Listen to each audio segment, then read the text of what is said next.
Okay, so this is race mile 44 just south of Rancho El Mezcal. This is where the start of pre-running begins. You're on this nice graded road and you are heading west towards Urapan and then Santo Tomas and then down the coast. This is an area here that has been run through quite some time. You see right here, they take you off of the nice ranch road and you run parallel to that. There are VCPs through here to keep you off of the nice road. This is so that the road doesn't get all tore up for the ranchers out here. So please be respectful of that. And this has alphabetical VCPs to keep you off that road and on this part of the course.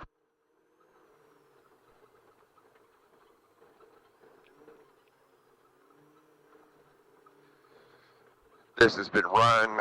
This is run the other direction at the 400, and I think it was run at the 500 too, if I remember correctly. So you see the ruts in here. We're pretty much the first vehicle through here, being that the course hasn't opened yet for pre-running, so you can see it's going to get silty as it starts to dry out because there's some rain that kind of packed this in.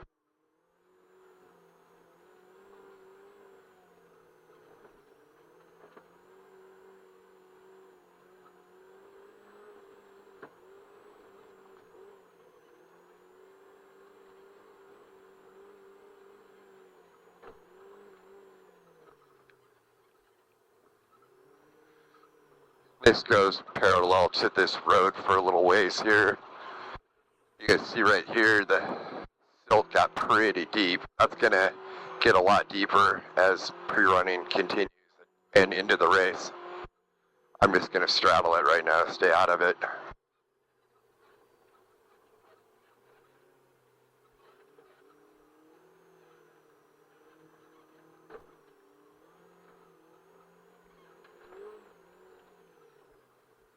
Okay, so here's one of these stop signs. These are mandatory stops. This is just to keep everybody safe. And then you can see we're going to roll up to a gate right here. I've got Sal, my trusty camera guy, is going to hop out and open this gate for me. So that way I don't have to unbuckle. But there's that's the beginning, and we'll wrap this GoPro up right here, and then we'll pick it up a little bit further down the course. It's about race mile 48. You're heading towards Rancho Los Encintos. You're in like a little bit of a canyon here. This is pretty much going backwards on what the Baja 400 did, coming inbound to the finish.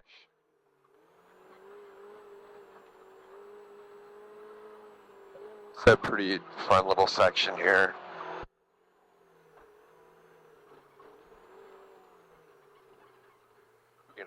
You come through this, and then it's going to actually head into a section that's got some pretty big rollers, and then over into an oak forest.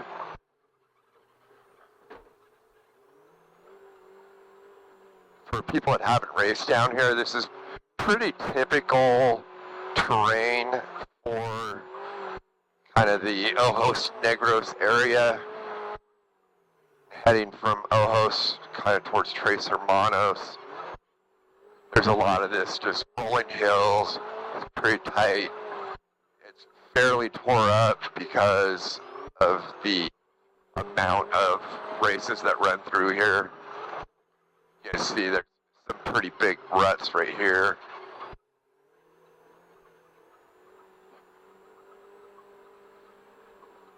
And you see all these fences.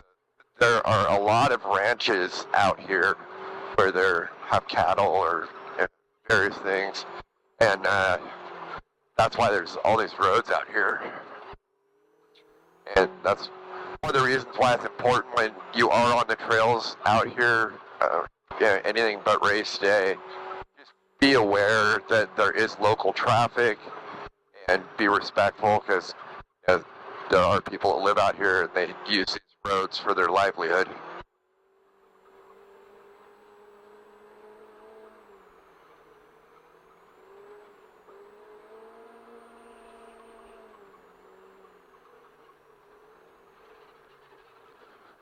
So right here is where it turns off to the left. This is race mile 50 right here. And you do some zigzags and then it starts getting into some big rollers. But first we have a gate. So again, when you come across a gate like this, make sure you open it and then close it behind you.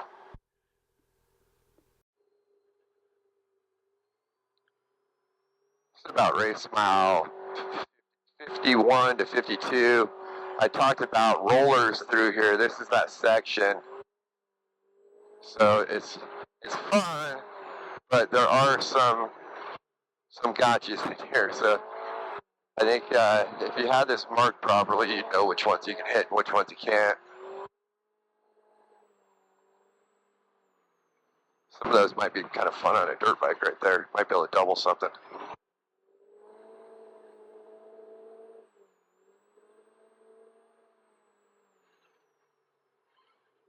All this is freshly graded.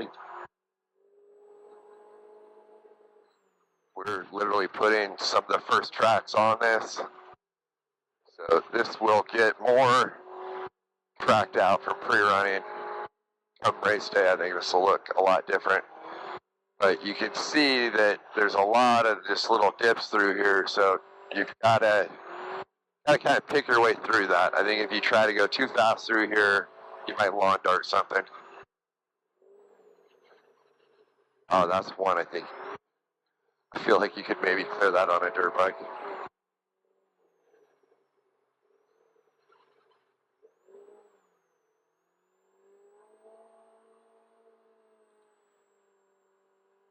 And this right here is silty. It's been graded, so it's flat, but it's already getting loose, so that's going to get silty right there.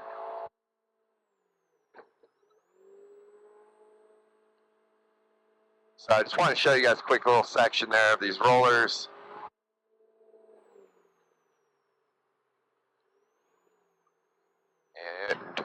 And I think probably next place I'll shoot will be in the oak forest.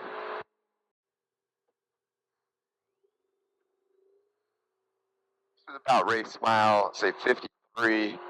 There's a kind of tricky little right. The course looks like it goes straight, but you make a right off right here. So you want to make sure and make that corner. It's really well marked, so tough to miss. Another thing I wanted to mention is from about race mile 49 to race mile 56, while you're pre-running out here, just be aware that Rancho Encintos is right here, and they are kind of asking, it's an operating ranch, so they're asking everyone to kind of just take it easy through here and not go too fast. So SCORE's asking everyone that's down here pre-running, just kind of take it easy, be careful through this section.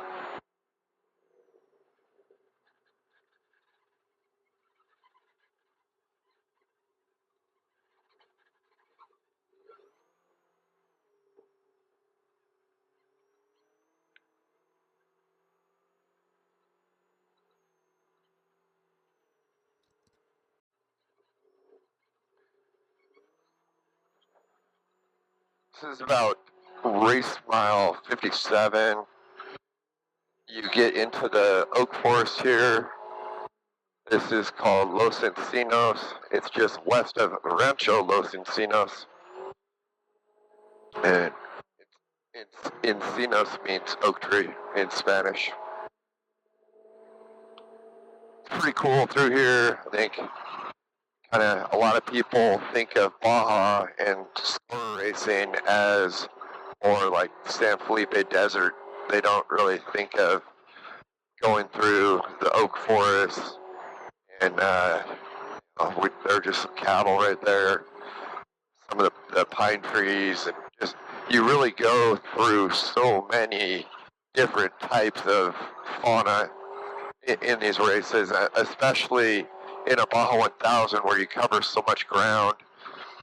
The terrain that we're in here is going to be completely different than what we'll be in when we're running the course tomorrow. So you get down south more and you get into all kinds of different cactus and bushes and just the terrain total. And then, and then from there we head over to the San Felipe side. That's totally different. So this year's Baja 1000, you get a lot of different type of terrain because you're crossing back and forth from the east to west coast, or I guess you go from the west coast to the central to the west, then over to the east and then back to the west. But anyways, there's a lot of different terrain. I like the fact that we're going down by Catavina. I think that's honestly one of my favorite areas in all of Baja. It's just really pretty down there. And you get into, there's a cactus tree down there called a Sirios or Bujum. And those are very unique. I believe they only grow in that one area in all of the world.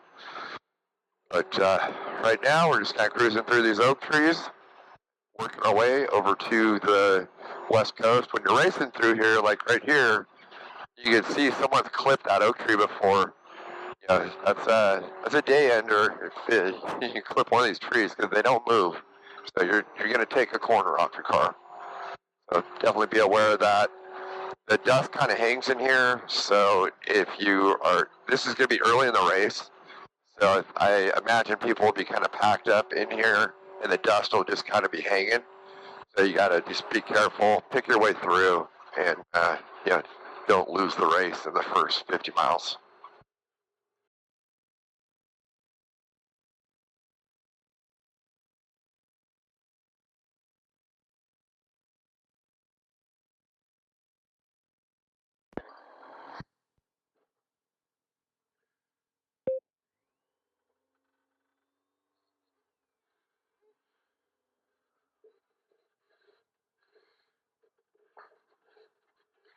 So this is right around race mile 68.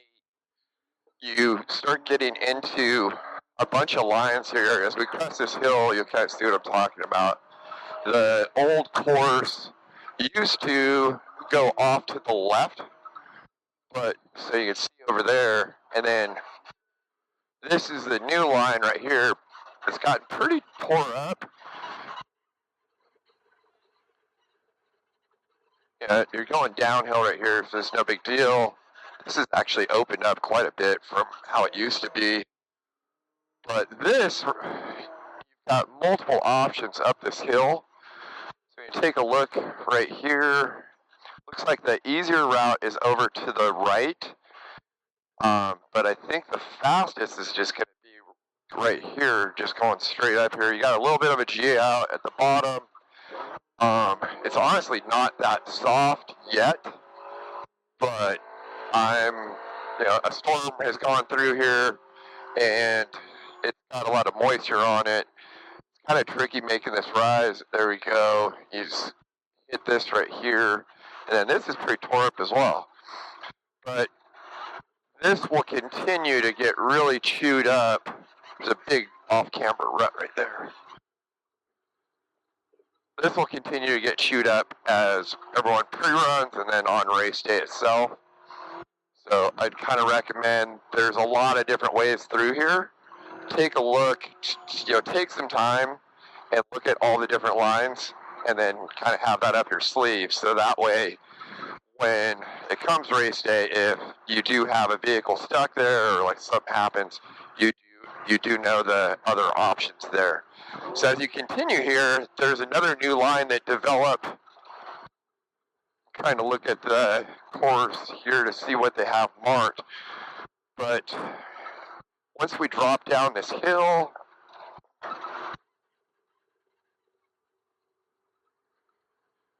you get to the bottom here, make a right, and then there's 3 different ways you can go now.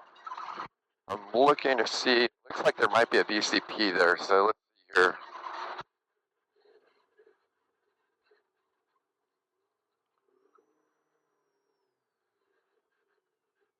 So let's see, we are, okay, so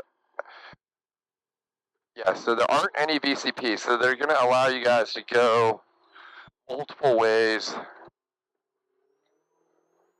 I think I'm going to go the middle route, which will probably show you the other options as well. So the original course used to always just stay in this little valley right here and go straight up, stay to the right. But this new option, so if you stay to the right there, that's original course. Then you go up this silty hill, and this is going to get pretty gnarly, so I think it's getting really chewed up already. So if you just keep going straight over this, it drops into a valley. You can see the line over there. I want to say at the 400, it looked like most of the trophy trucks were taking that line. So I think that that's probably the fastest option. You can also see on this ridge here, and then over to my right, you can see down in that valley, that's where the original course is. And then this is a pretty good little trail right here. I just think, if you're all-wheel drive, you should be able to cruise up that uphill that we just went up. Two-wheel drive, that may get so tore up that it's going to not be worth trying to go up that. So you may want to just stay to the right. I think that's why the original road was there. You can see right up here on the left-hand side, this is where that line in the valley to the left connects back up. And again, I think that that's going to be the preferred line. If you're racing, I would check all of these out, maybe time it, see which one works the best for you. But it did seem when I was commentating the 400 that I want to say most of the lead trophy trucks took the valley to the left. So from there, it gets pretty much one line again, and we are getting pretty close to Urapan. You can start to. Alright, so this is where the race course is in a speed zone on Highway 1. You come into Acambro, and then Urapan right here. It's 60 mile an hour. You take this all the way into Santo Tomas, and turn west at Santo Tomas and head up head towards the coast. There's a bunch of vineyards and stuff in this little area here.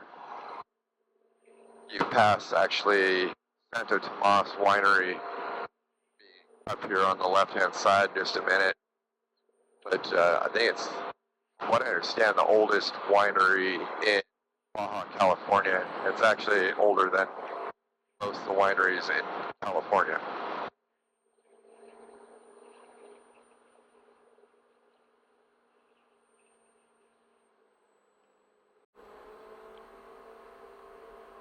This is in the speed zone on Highway 1, heading south into Santo Tomas. So you come into Santo Tomas here, and then the course turns off to the right, goes through the town. It turns into a 37 mile an hour speed zone as you go just a little section through town, and then you're going to go up a hill towards the dump and out of the speed zone back into dirt, start heading towards the coast. It's a really fun section. I love this section here. Just one thing, when you're down here pre-running, you need to be super careful through there because there's a ton of traffic going both directions, and there's just a lot of close calls there. So, cheat your blind corners, just go slow, and be smart.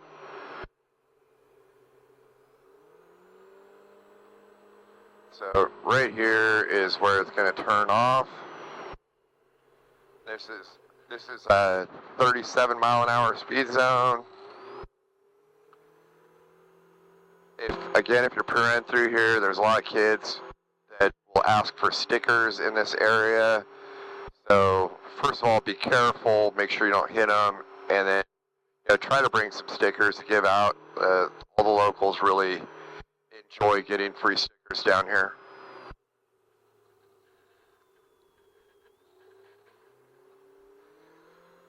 So here's where you hit the dirt, start going up the hill, and I don't believe this is marked yet, so generally the speed zone ends right around here, but there'll be signs and they'll be marked in your notes.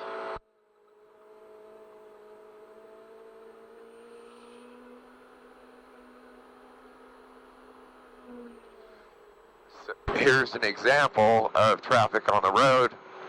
So you just run into this non-stop on this road, so just be really, really careful.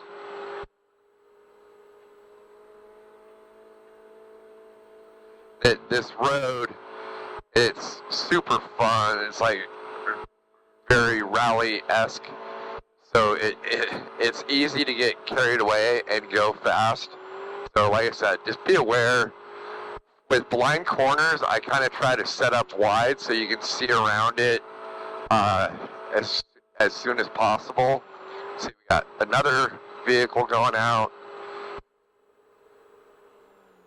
This has been a great example of local traffic here.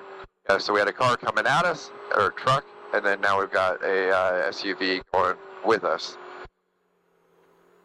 And when you pass locals, be respectful. Don't blow by them and roost them either. If they pull over and let you go by, they're being nice. These are their daily drivers, so they don't want to get pelted with rocks. Be aware of that. Basically, don't be an asshole. And I can see dust further out down this road. Well, okay, so that was a great example of a close call. So if I was hauling ass right there, that dude was hauling ass. We probably would have gotten a wreck. Luckily, I was cruising and was aware, and we didn't get in a wreck. But that's what you got to watch out for.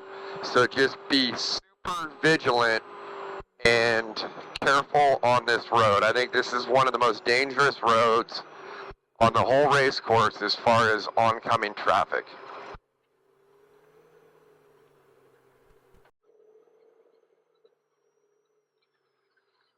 About race mile 99. We're almost to 100 on the road out from Santo Tomas to the coast, going to like La Calvera, Rancho Tampico, Punta Cabras, that area.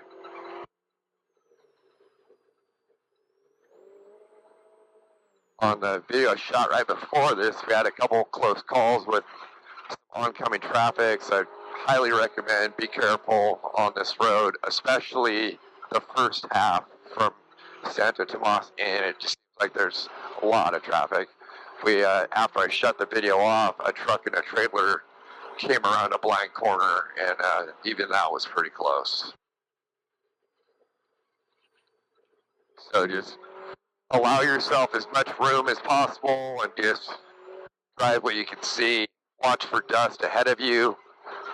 Just kind of all the telltale signs that there might be some oncoming traffic. But pretty much on this road, if you come around a blind corner, I would assume that there is a truck coming head on at you. That's probably the best way to drive this road when you're down here pre-running. Otherwise, super fun road. I always love this on race day when you can just throw it down.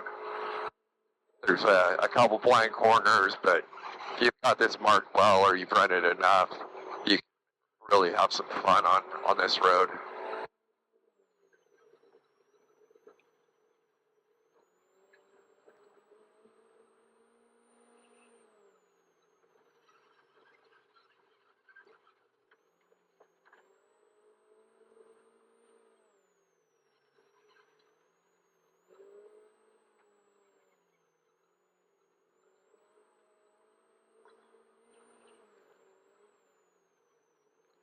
There's a couple little either ors. If you're in a vehicle without very much suspension, I would just stay on the graded road. If you're in a higher performance vehicle, you can make a straight line out of that.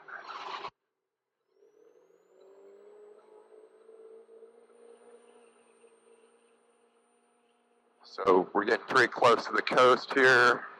I wrap this GoPro shot up and we'll pick it up when we get close to the water or next to the water. We're about race mile 104 right here, and we're almost to the coast, coming into La Calvera, which is this little beach down here.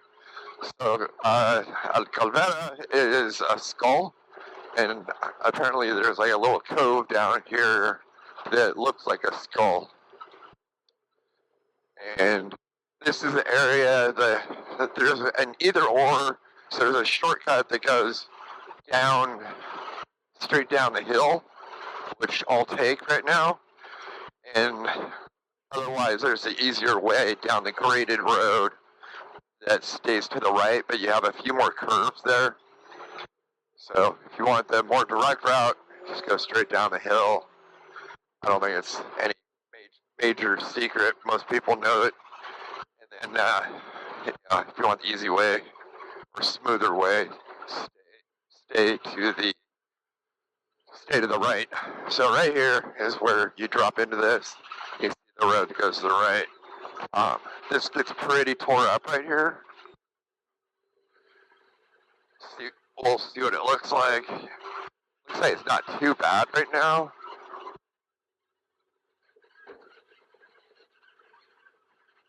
And you're going downhill, so it's not really that big of a deal.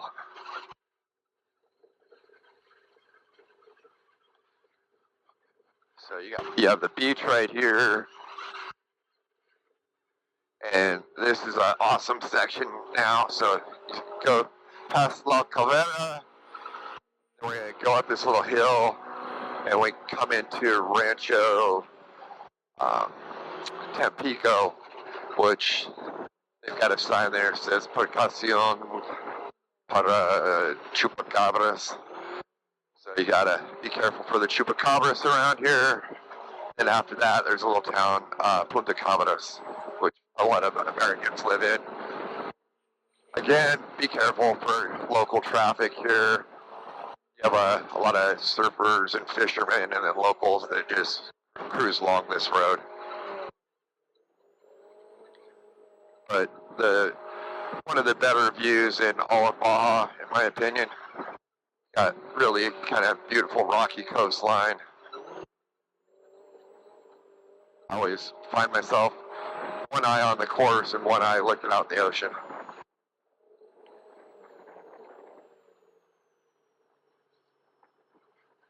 And this is, I think, about race mile. Let me check real quick.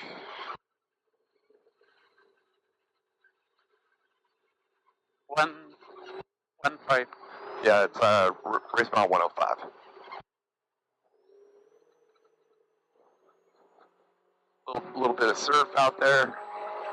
It looks like the tide's pretty high too.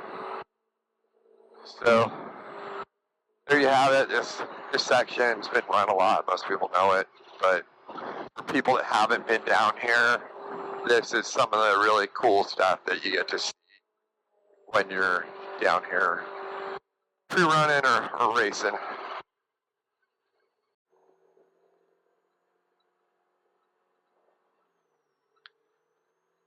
So this is in Erendera, and this is the Cobble Rocks.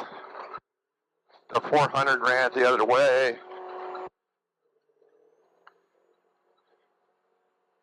It's actually low tide right now, and this is the lowest I've seen it in a really long time. You've got tide pools all over the place out here.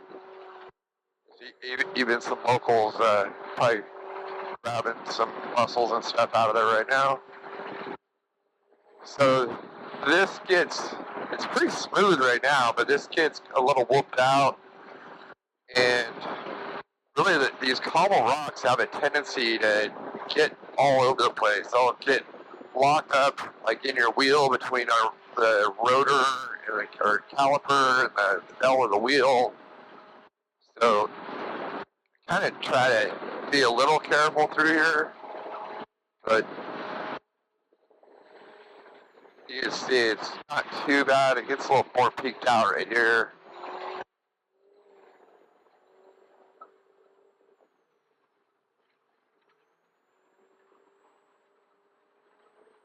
Again, just a really cool section of the course. So you're in this cobble for a little bit, then we're going to turn up Santo Wash. And when you do get in there, I think I'll probably do another little video there, but just be really careful. There's a lot of road crossings in that area, and the bushes are kind of high, so it's hard to see. So just be careful, watch for the stop signs. Remember, during pre-running, they're mandatory stops, so make sure and stop at those, and just, it's a pre-run, not a race, so be careful out there.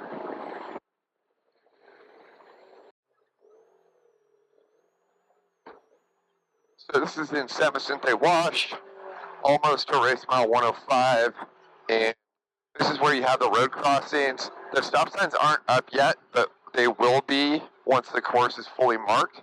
So you just want to be really careful here. You can see that you've got bushes on both sides. Makes it kind of hard to see, and you have road crossings. So make sure if you've got a co-driver navigator, they're watching the GPS, watching for those stop signs. And if you're on a bike, a quad, or just in a vehicle on your own, make sure you're paying attention in here, watching for those stop signs, and ideally watching the GPS yourself. So like here's a road crossing right here. Yes. So there'll be a stop sign right here. You just want to make sure there's a lot of traffic through these areas. You want to stop, look both ways, just make sure it's safe to go, then cross. This area is pretty whooped out. All sand whoops in here. And this is going to continue to get bigger.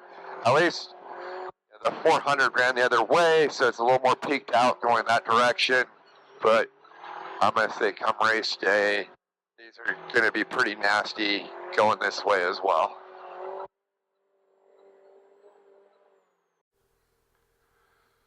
Alright, so we're cruising along here on the coast, just south of Edinburgh, and this is probably in between race mile 120 and 125, like 122, 123. There are a ton of cows out on the course. I don't think I've ever seen this many on the coast, so I'm sure I'll probably put them away at race day, but just be aware pre-running that there's buku cows on the course right in this area. Yeah, I think you always want to be aware. You never know what you're going to come across, but that's a large amount of cattle right there. And we're kind of cruising along here, working our way towards Cerro Solo, and then down towards Colonet area, Cuatro Casas, Shipwrecks, all of that. And then down towards San Quintin. This area right here gets pretty technical. There's a few little lines through here. This line I just took's the shortest, but it's probably the steepest too. You're going to go into this little canyon. This gets pretty silty. See all the tracks from the cows there. One thing for people that are fairly new down here, pretty good indicator that you need to be watching out for cattle is if you start seeing hoof prints or cow poop on the course.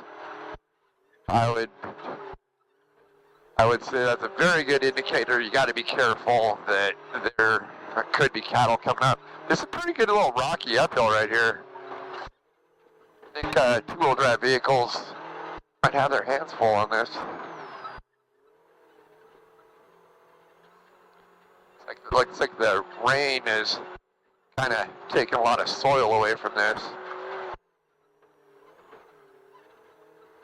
This is where Like a all-wheel drive razor, comes in really handy. This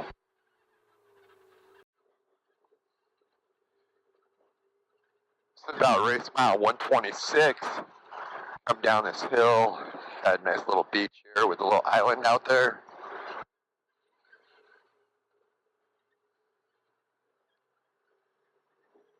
Again, for people that haven't been down here, to just kind of follow SCORE Racing, this is definitely some of the cooler areas that you get to check out. Pretty awesome to be able to race right along the coastline like this. Uh-oh. A couple little cows hanging out there.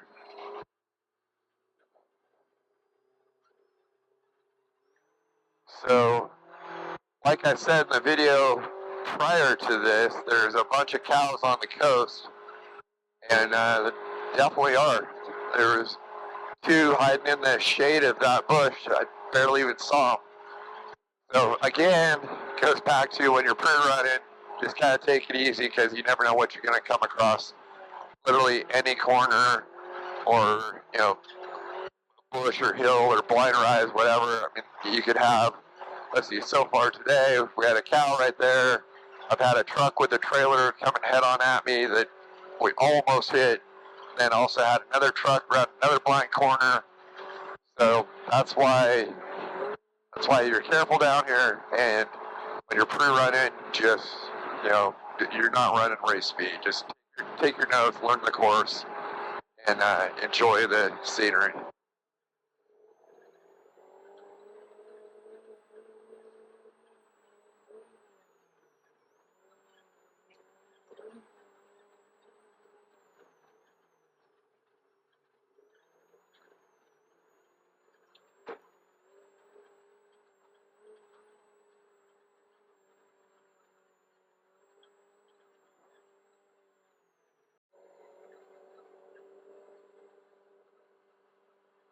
Out in the foreground there, that's Cerro Solo, which means like Lone Mountain kind of.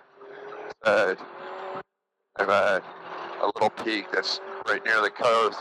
It's one of the landmarks in this area. We were right about race mile 130. It's actually pretty kind of rocky through this little section. So you work your way up towards the base of Cerro Solo. This whole time you're heading south down the coast. We're working our way towards Colonet. And again, you can see a lot of soil has been eroded away from these rocks. Got a lot of embedded rocks in here.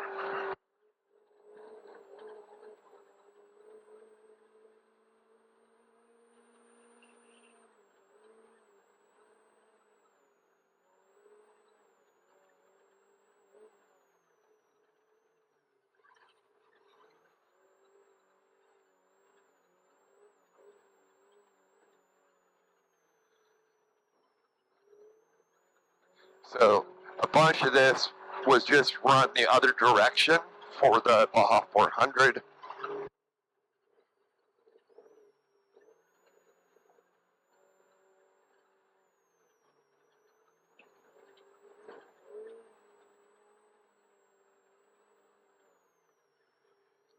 In this area too, you start getting into a lot of yucca. So if you do get off course, you're going to run into a ton of yucca. And those things have some pretty sharp ends on them that almost like a nail can give you a flat pretty easily, especially if you took one in the sidewall.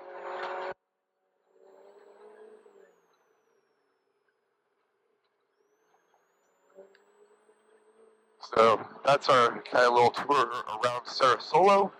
We'll keep working our way down the course. Coming into Rancho Johnson, San Antonio del Mar area. This is around race mile 136, 137. They keep you to the left over here off of the main road. and you're going down it, so it's really not a big deal. Going up, it gets pretty silty and chewed up.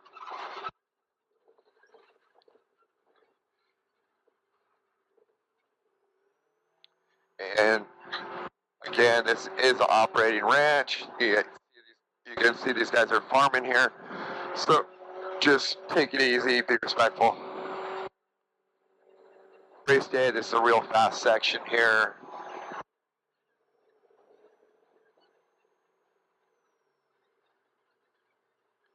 We're getting closer to Colinet, which right before you get to the bridge crossing under Highway 1, you've got BFG 1. So we're getting pretty close to that area. Probably do another little video there. This is also a lot of people, you probably saw the big jump that everybody was hitting in Baja 400. We're coming up on that pretty quickly. For people to come down here and spectate, when you see jumps like that, just be aware that that there can be crashes or accidents. So just don't park super close to the landing. It's kind of the same thing. You don't want to be parked on the outside of a corner. Really, I wouldn't be too close to a corner, period, but definitely don't want to be on the outside. And then, areas where there's something that can really upset the balance of the vehicle, make sure that you leave some room so that they can correct, or if they do have a problem, that you're not part of it.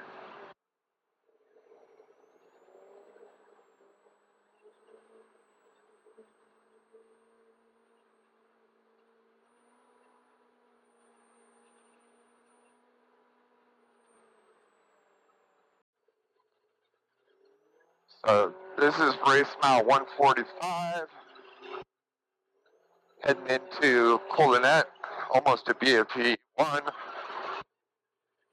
This is all just running the opposite direction of what the Baja 400 did.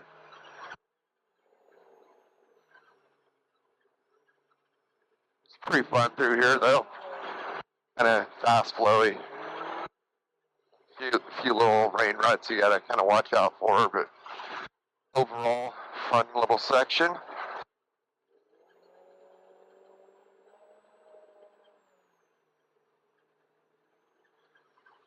Go ahead and say so far the race course has been fairly smooth, nothing too crazy. A few kind of rough sections out of Ojos, but nothing, like I said, nothing really that bad.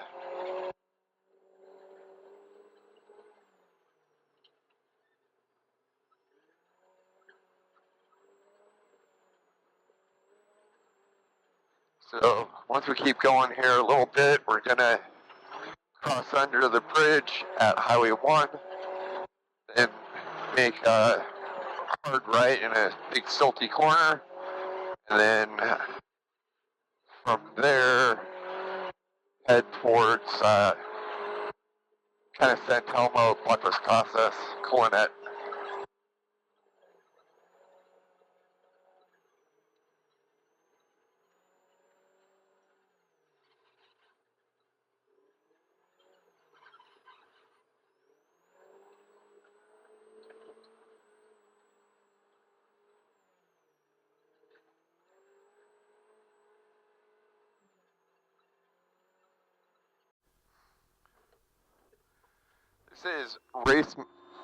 This is race mile 136.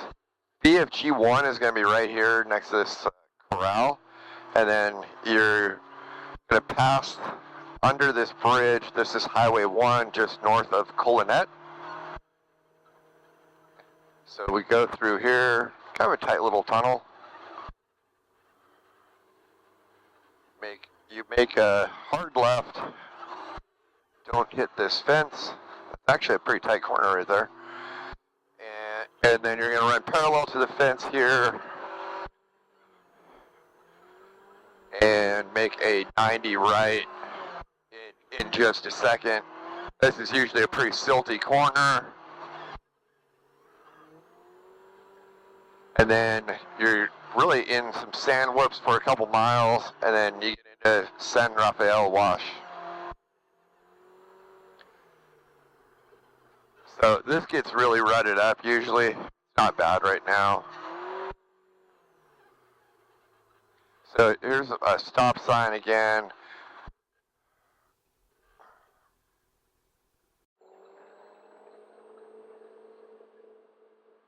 So this is race mile 150 in San Rafael Wash. And this is heading into Colinet. A lot of this is real high speed. There's a couple sections with some sand whoops. When you first cross under the Highway 1 bridge, it's kind of whooped out for a little bit, and then it's like fast road. Towards the end of this, you get back into whoops again. And it's all kind of big sand whoops. There's generally some multiple lines towards the end of this. And pre-running, watch out for road crossings. There's a couple pretty major road crossings here. So definitely be aware of that.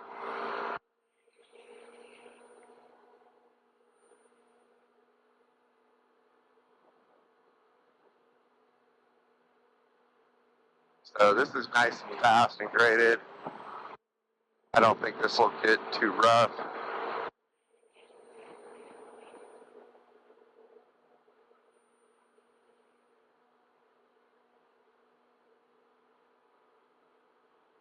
We'll see kind of as we get a little closer to the coastline here. That's where usually it gets a lot rougher.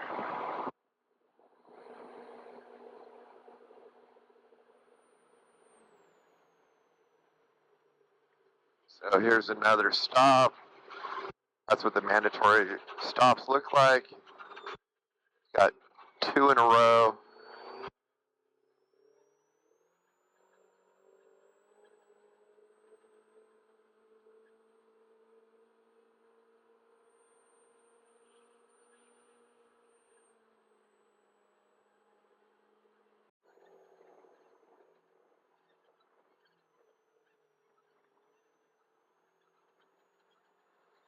So we're coming up on race mile 155, San Rafael Wash.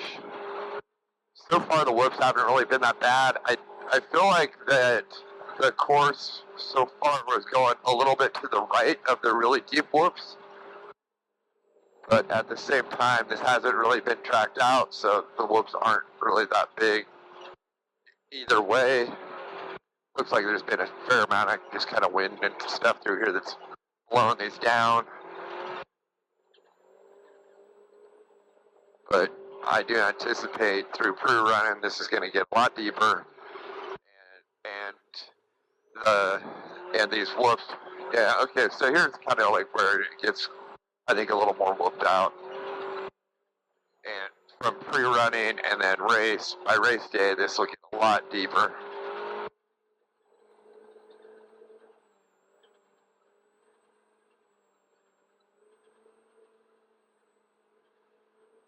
I think we're coming up on race mile 155 right here. There's the mile marker.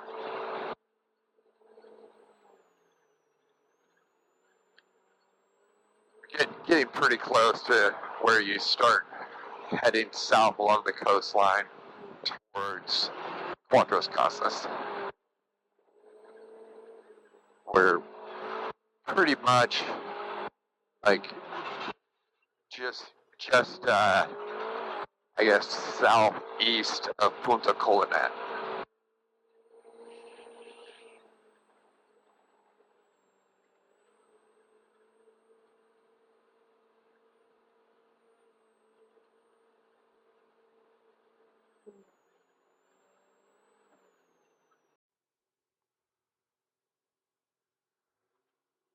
This is right around race mile 161.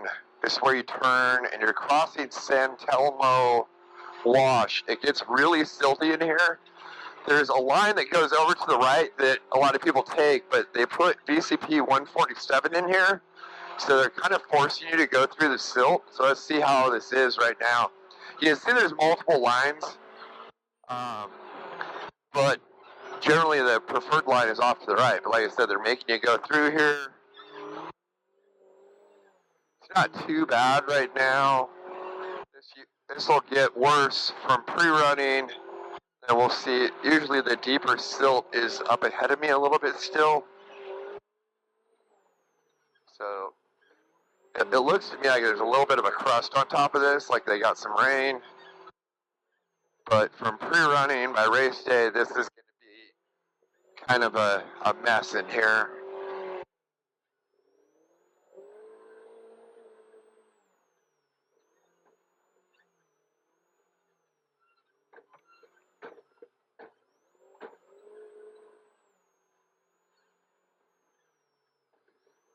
And when you get to the other side here, you come into Cuatro Casas. So this is usually where the silt gets really deep. I'll go through this deep part right here.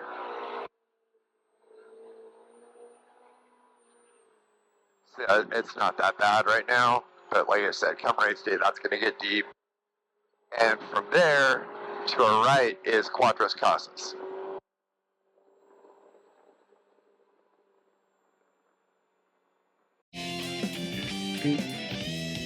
So we just passed race mile 165. Right along the coast, we're coming into Shipwrecks here. And this section, there's a line, actually one or two lines to my left and a line to my right. I'm in this center line. So there is an opportunity to make passes here. You know, if you're caught in someone's dust, you can actually get out of it and make a little run on them. This section's just super, super fast.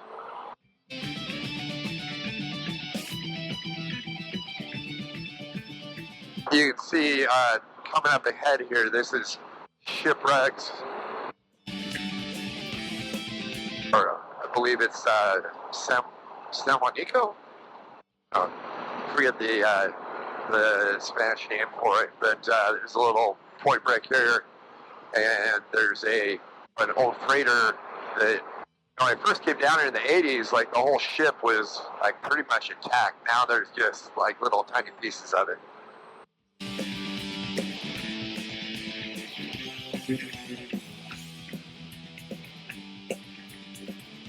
Got a few VCPs you got to hit through here.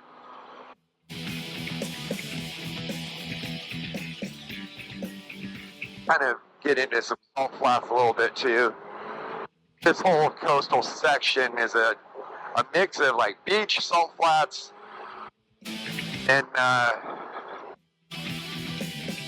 then you're also just kind of upwinding through things like this, where you're like in the salt flats, up onto like little plateaus above it, and then back onto the salt flat. So it's real hard packed. Got good traction here, so like I said, it's super fast.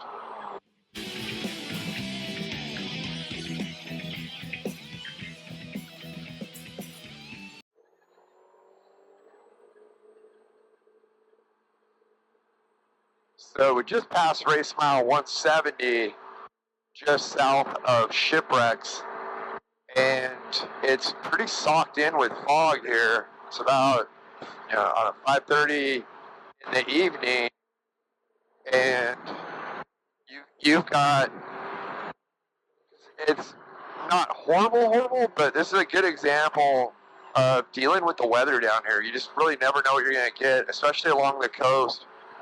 Sometimes I've been in here where it's just super thick, and it's putting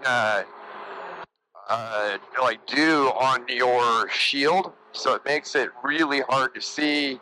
You're constantly having to wipe your shield. So I mean, who knows what the weather will be like through here on race day? But today there's been, driving down Encintos yesterday, there was kind of intermittent fog all over. And obviously we're hitting some now. It's been really clear all day. right until we hit this. So I think we're going to probably have fog all the way into San Quintin now. And the temperature dropped about 15 degrees too.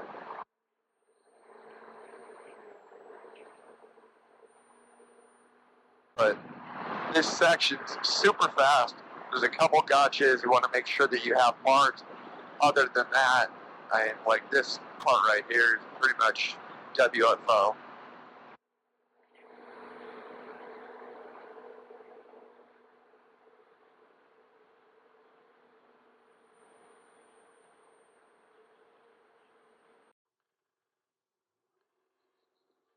This is just past race mile 174. You come out of a 37-mile-an-hour speed zone, and then you drop down onto the coast right here. And so we were just in some really heavy fog south of Shipwrecks, and we came out of it, but you could see the fog like coming in and out of the coast here. So we're about to go into heavy fog again. Got a guy coming head on at us, so we'll drop down into the cobble rocks here.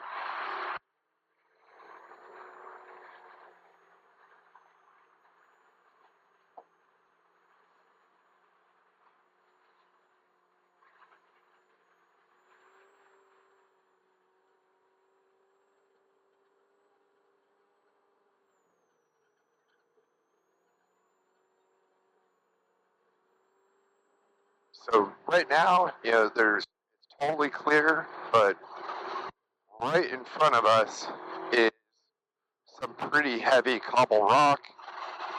Not sure. Let's see, I think we're going to go up over here. Looks like there was kind of two ways you could go. You could stay to the left or on the cobble rock here.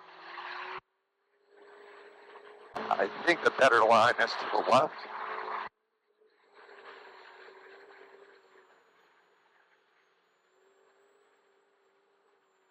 Yeah, we're going to get up on this road over here.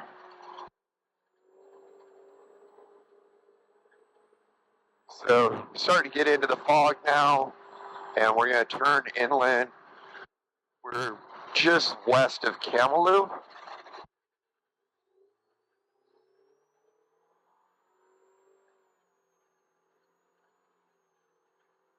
You do like a little zigzag through here.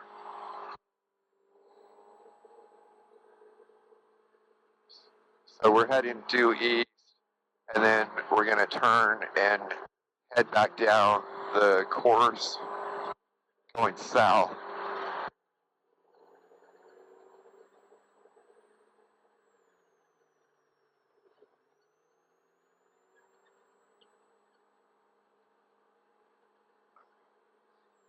You want to be kind of careful. You go through a little canyon right here, and there's definitely some little gotchas, so just gotta be aware.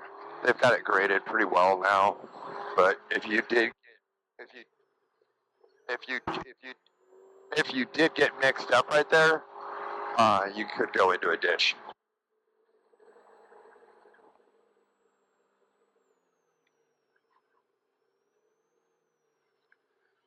Obviously, you see there's some VCPs.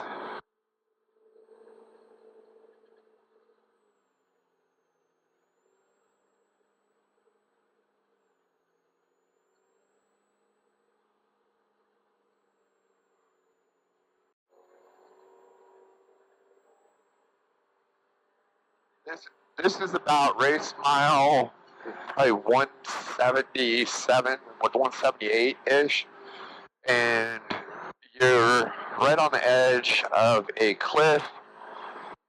Got the ocean to your right, a fence to your left. And we actually came back out of the fog. So it's weird. There's fingers of fog that are coming in, and certain areas are hit with it, other areas don't have any.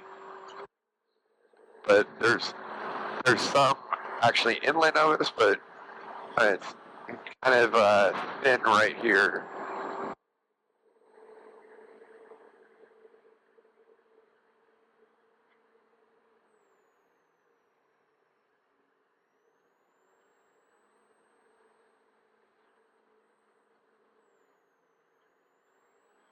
this ran the other direction at the last race.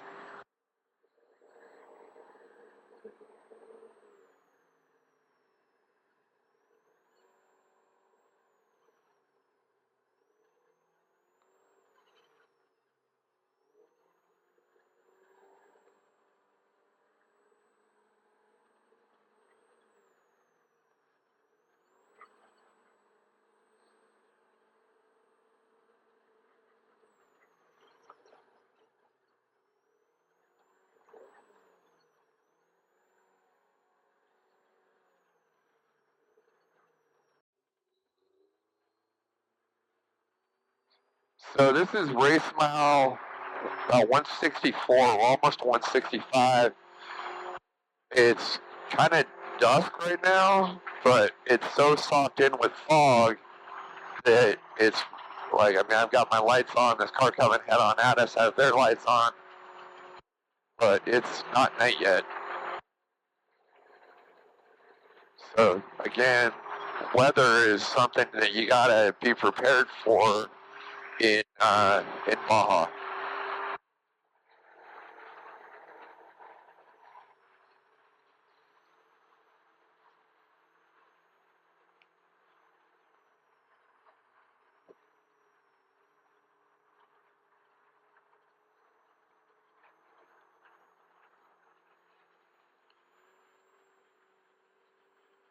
Normally when it's sunny out, you know, or sunset, this would have been a really cool scenic area with the sun right here, but it's thick fog in here right now.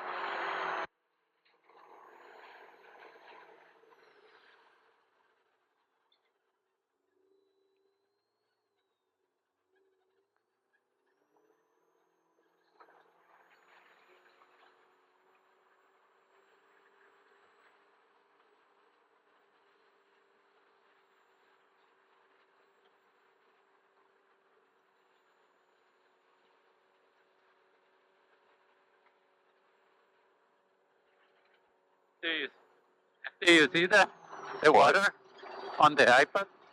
What? The water. Oh. All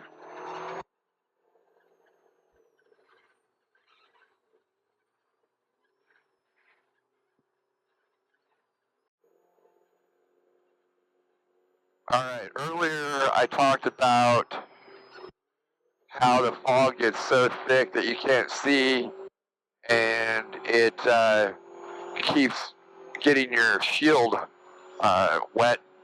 So we're in that now, and it still should be a little light out, but it's so thick in fog that I've got all my lights on, and it's pretty hard to see, and I'm having to wipe my shield about every 10 seconds. So this is, if you've never been in Baja fog, this is Baja fog. So racers, you got to be prepared for this. Yeah, hopefully you get through the section a little bit early, but any of this stuff on the coast can be socked in with fog.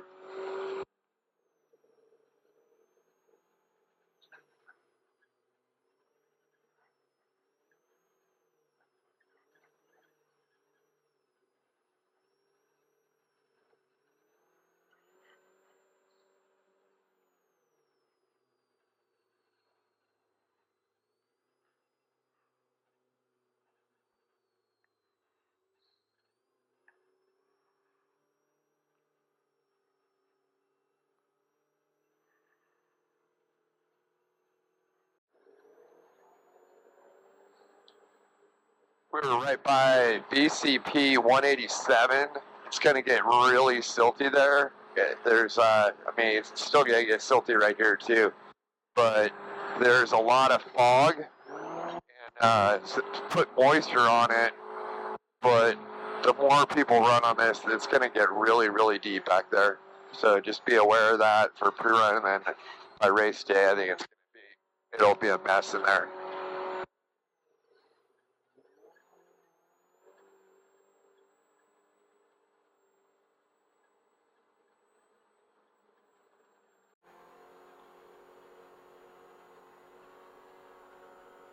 Near race mile 200, it's going to get really bad with silt in that area as well. It's already deep right now, and pre-running hasn't started, to be prepared for some silt beds there.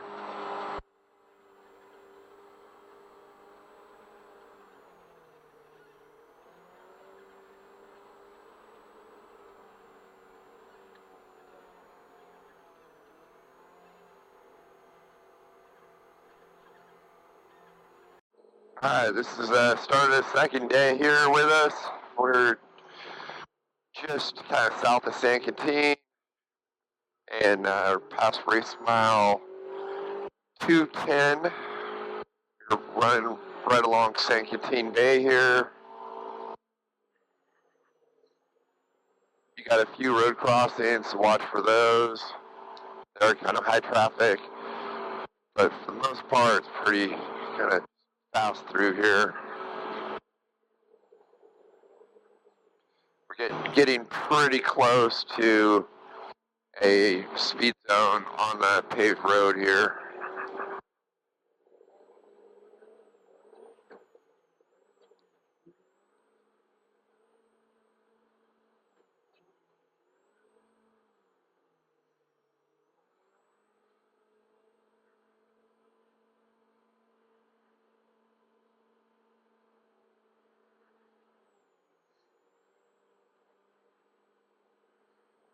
Kind of this whole area down here, you zigzag through some fields.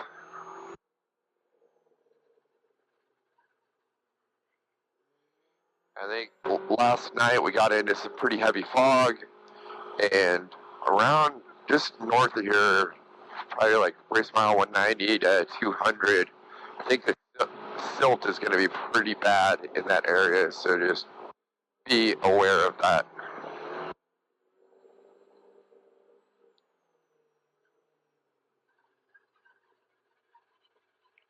So here's where you get into the speed zone. So they're starting the speed zone a little early.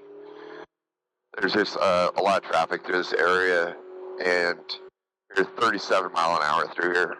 So pre-running, just cruise.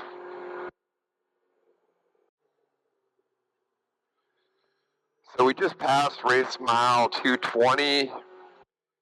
You come off the highway here. So again, be careful for local traffic. You come off the highway, head east, south of San Quintin. You're kind of winding through some fields here.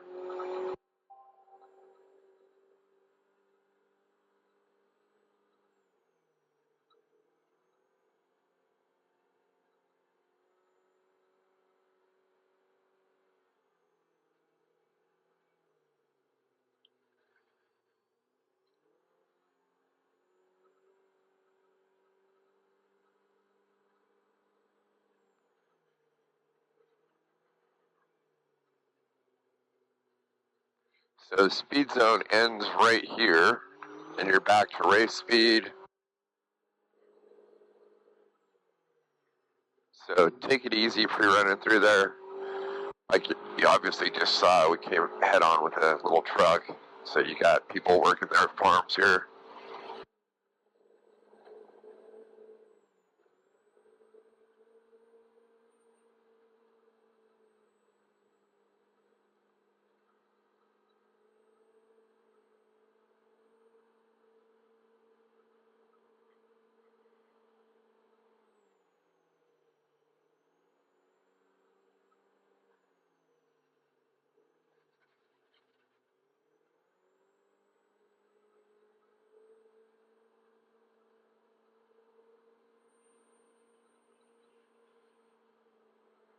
Basically, we'll just keep kind of working our way south now, down kind of towards El Rosario area, and then all the way to Catalina.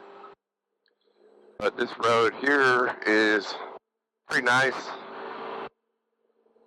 It's in good condition. This is going to be a pretty low fast area here. Just past race mile 225. You're in a pretty cool yucca forest here.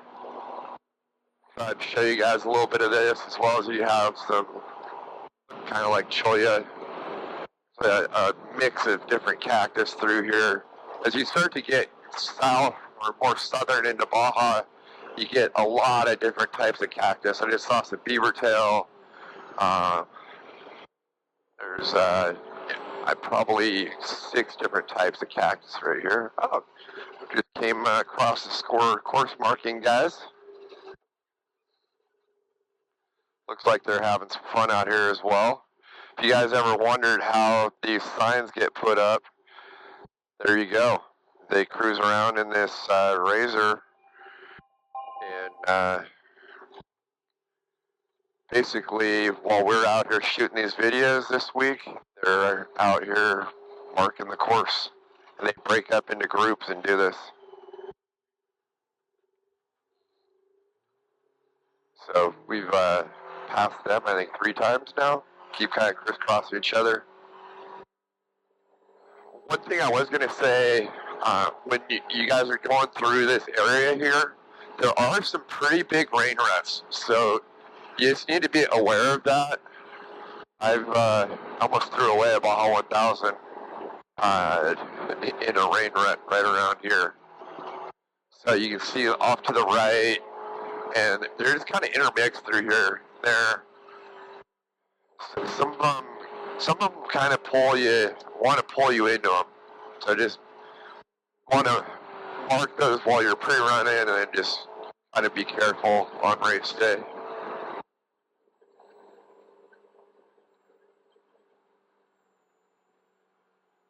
Race mile 230, you get into a pretty rocky hill climb here. Show you guys a little bit of this. Pretty much on just all exposed rock. It winds back and forth, going up this mountain. This is climbing up away from San Quintin. It's pretty rocky little hill climb here.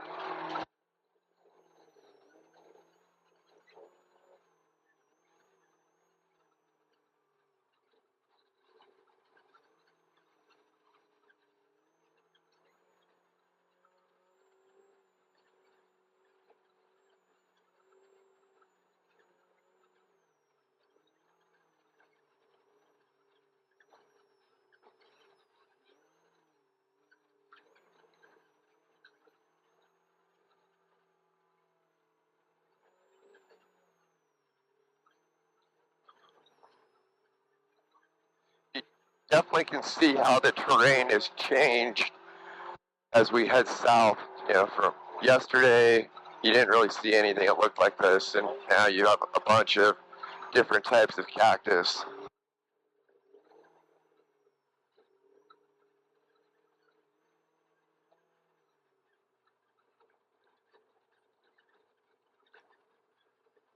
So that's a little hill climb, dropping down into a canyon now. And we're going to wind up this canyon. Still pretty rocky.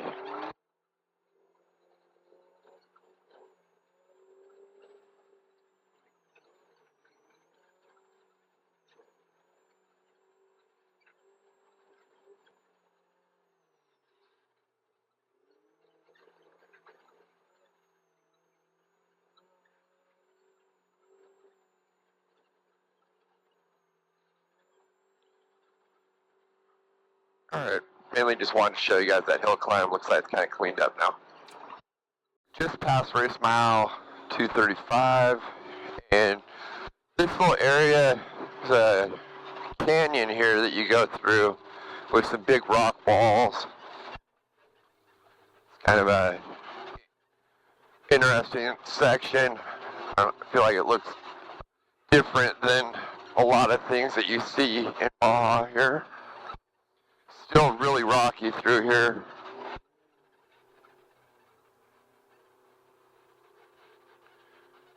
We're actually just getting to race mile 235.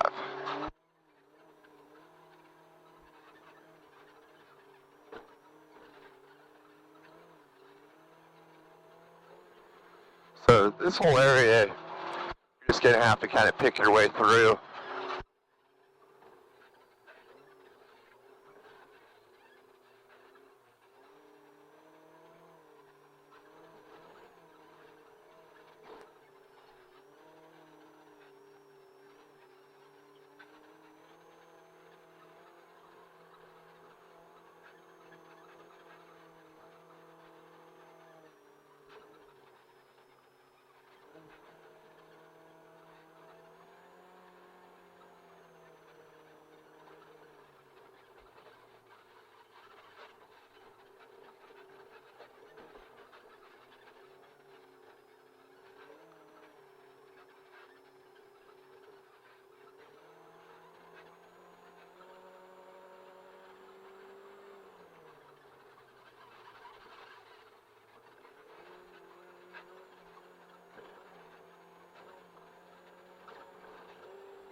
I think going through these rocks and these bumps, the 35s on UTVs now are really make a big difference. Are nice to have.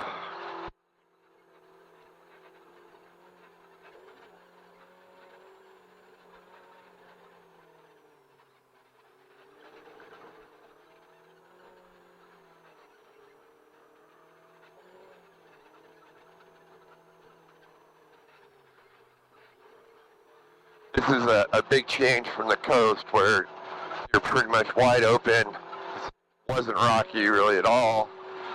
And once you cross over to the east side of Highway 1 below San Quintin, it definitely gets more rocky and technical.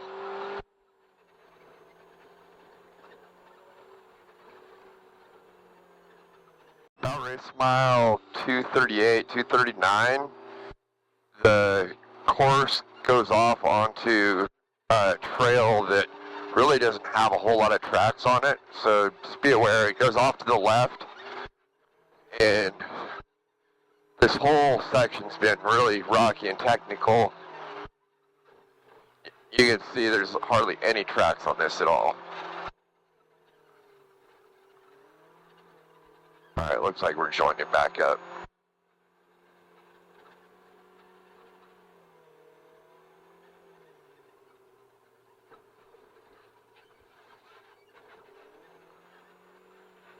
I think basically that was a little shortcut that they've made the course.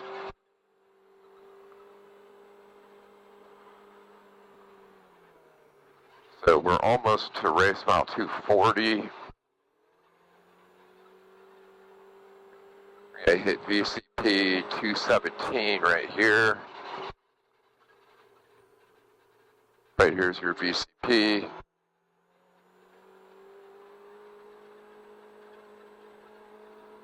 Again, we're ahead of the course markers, so there will be more markings out here. You can see there's some leftovers from the course last year, but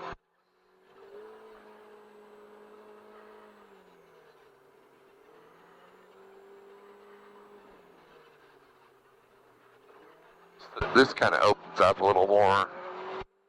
Definitely a nicer road than the really rocky stuff that we were just in.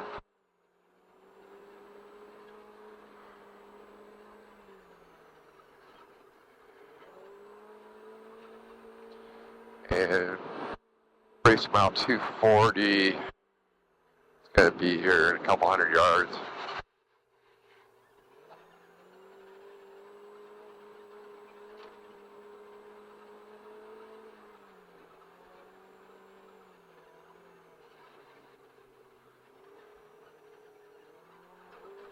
So this should be race mile 240, probably right where this sign is, yeah. Yep. And looks like we're getting back into some rocks. Definitely not as bad as before though. As race mile 245. You're kind of up on the top of this ridge. It was pretty fast to this point. It's a little bit rockier here, but you're still up on top of this.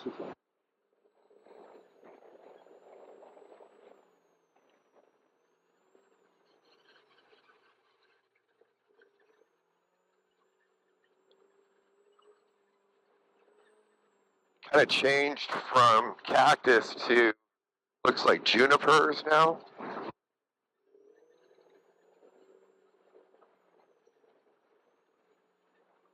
It's funny because I don't feel like you see a ton of juniper, especially this far south.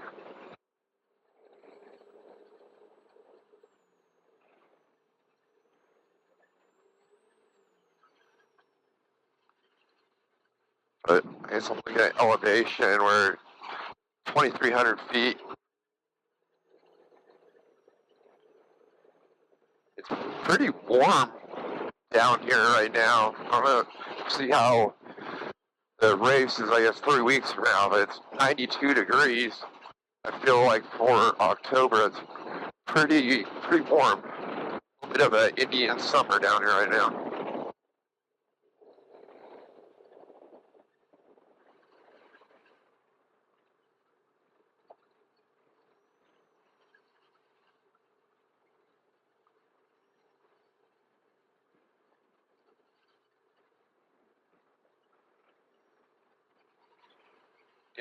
You can see how there's some rain ruts.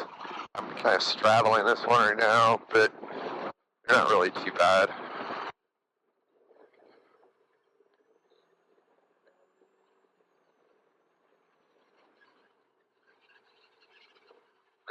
This one's a little more off camber.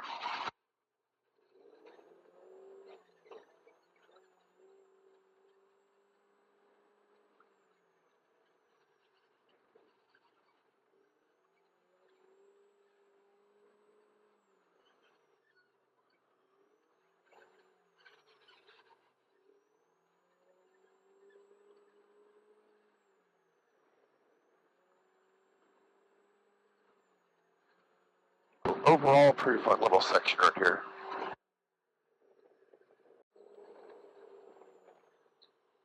Right around race or BCP 226, almost a race mile 255.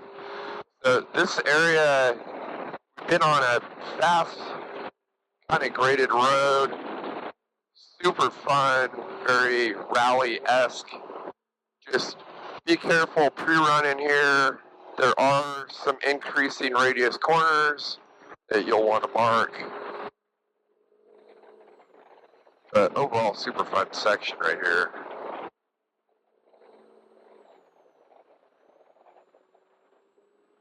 You're kind of up on top of this plateau, or a little bit of a, I mean, it's rolling, it's not really a mesa, but you're on top of these hills. You can see the ocean from here, as well as mountains all the way to the east. It's a nice view. So we're almost to 255.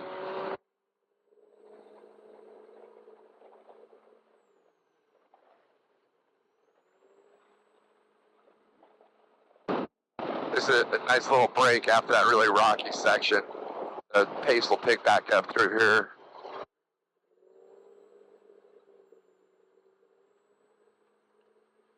And we're starting to get down towards El Rosario. I think in about another 5-6 miles, we'll cross El Rosario Wash. And with the, in this fast foot, oh shit. Race mile 264, you come in through the gate right by Rancho, let me see what the name is, El Tablon, and this takes you across El Rosario Wash. Like right now you're kind of like a little ravine, but this whole thing is El Rosario Wash. And you work your way over to the other side here and then start going up a hill.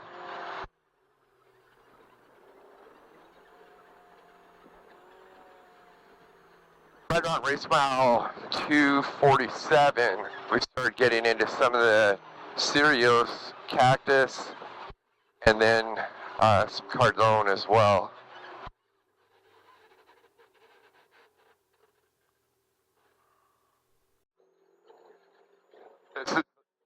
This is around race mile 263, 264. You can see we're getting into the cereals or bujum trees, and then also you have cardone like in this area as well. The cardone or the cactus that look kind of like saguaro, and then the cereals or bujum are the ones that look like a Dr. Seuss tree kind of. Cereus, from what I understand, Spanish means wax candle.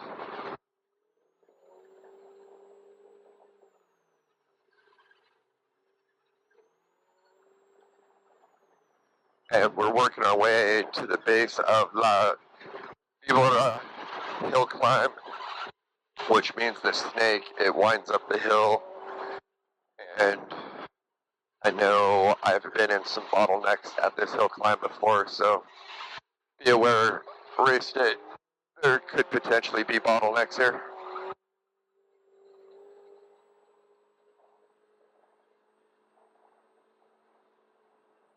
And for anyone that's watching that doesn't know what a bottleneck is, that's during the race. If someone gets stuck in the course and there's no way around it, you'll end up having people lined up waiting for that to clear so they can get through.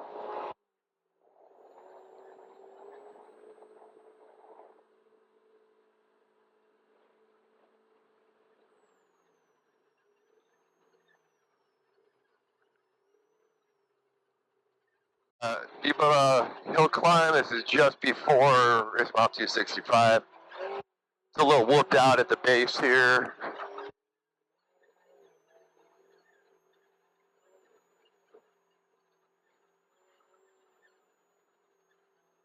Back in, I think it's 2021, there's a pretty good little bottleneck in here.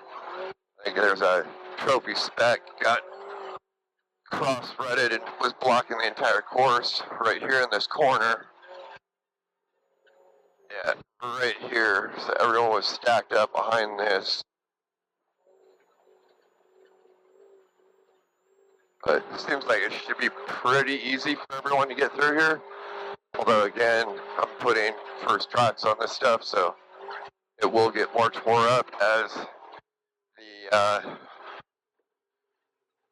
pre-running goes on. So around race mile, probably 267, 268. Got some serious forest here. A bunch of intermixed cactus.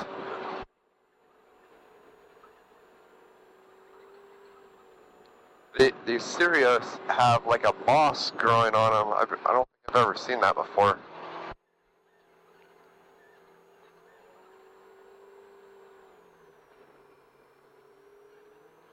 Also some yucca too.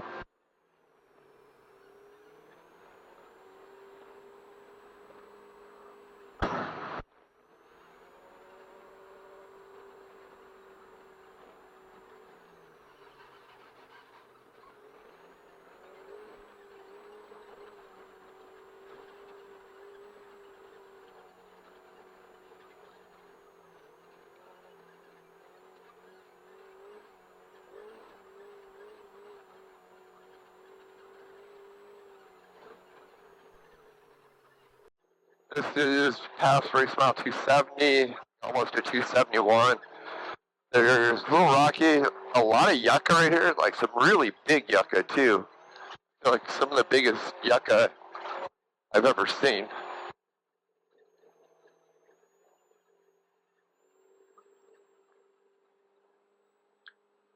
Again, like a lot of cactus in here, but the thing that really caught my attention is the yucca are gigantic.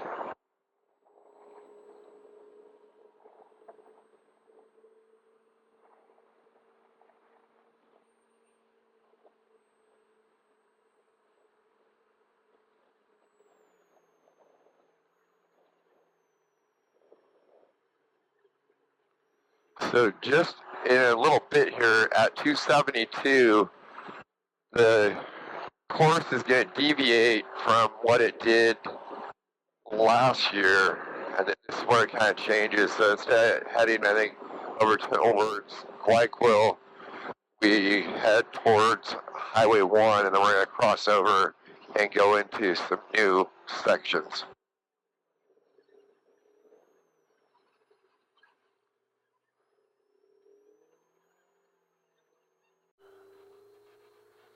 This is almost to race mount 280. You turn off the main road to the left, so be aware of that, and which is like a really fast graded road. You turn off and go up the hill on this pretty narrow road that looks like it hasn't really been run a whole lot.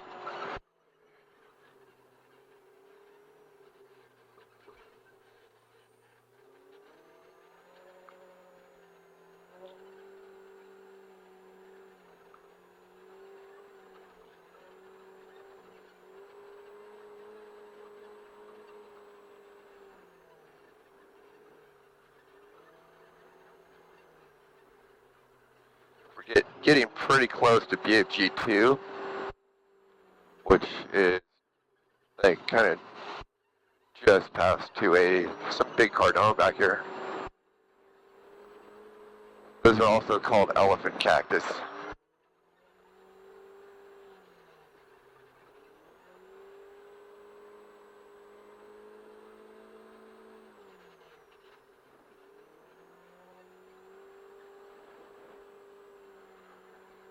Yeah, I think this is all new. It's never been run before.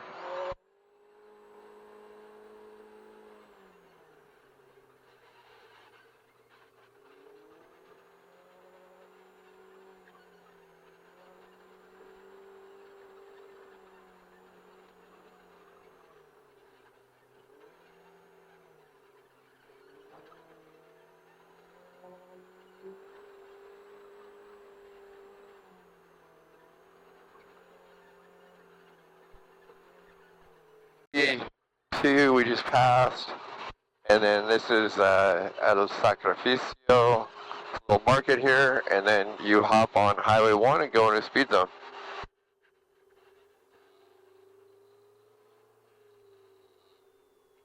This is just past race mile 285 on Highway 1 in the speed zone, going past El Descanso.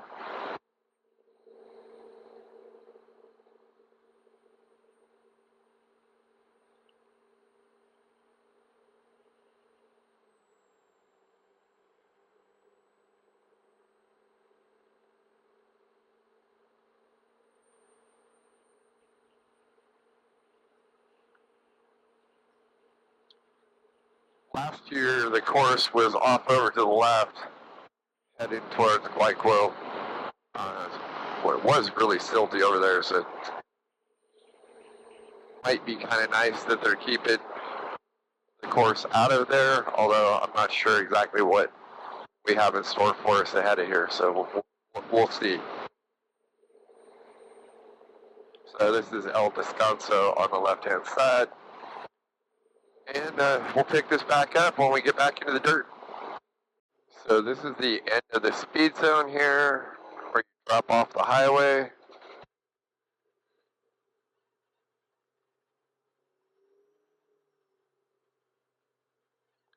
And you resume race speed right here. Nice graded road. And this is, I believe, Arroyo San Fernando. In this area, because it's in a protected area, and this is Valle de los Cedros, they have now created alphanumeric VCPs. So the VCP A1 is coming up here in a second, and those have a 30-foot validation. So basically that means you gotta be within 30 feet of where that VCP is parked. So there are, I think, 92 of these through this protected area. this is something that they did to help keep people on course and keep this area open. Now 305. So once you drop off of Highway 1, it's a little technical for a minute there, but it's pretty fast. Like, we've been on some graded roads here for a little while, and you're just kind of winding through here. It's a pretty fun section. It looks like we're catching some local traffic or something out here. So there's race mile 305.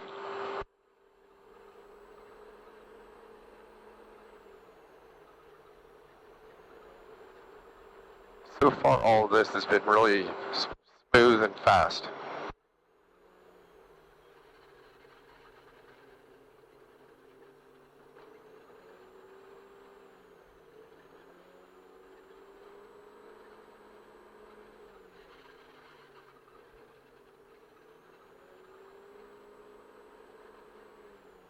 Hey guys, there's some cattle out here, so be aware.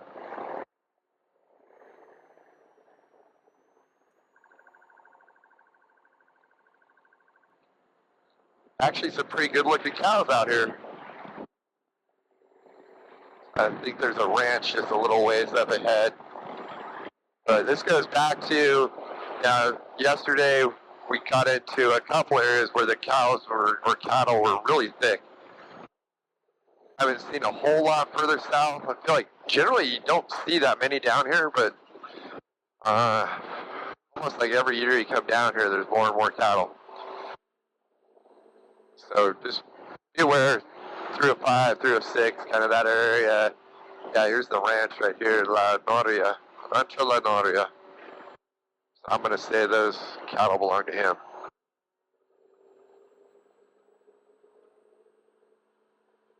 Lots of Cardone and cereal here. And this, so far, this whole road's pretty fast. Kind of fun.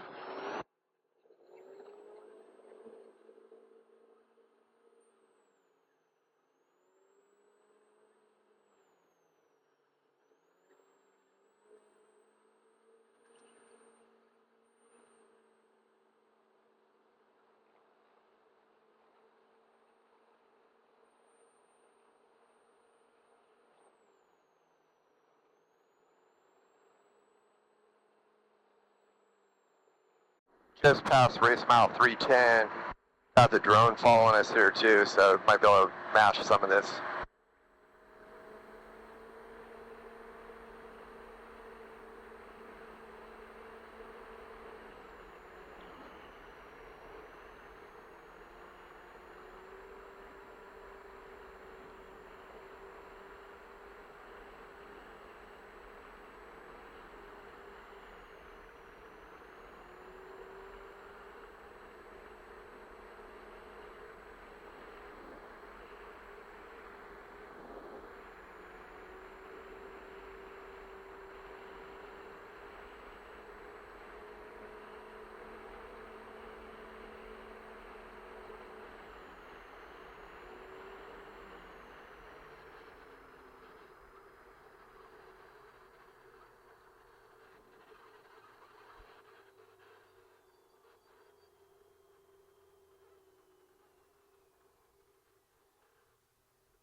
Just past race mile 315.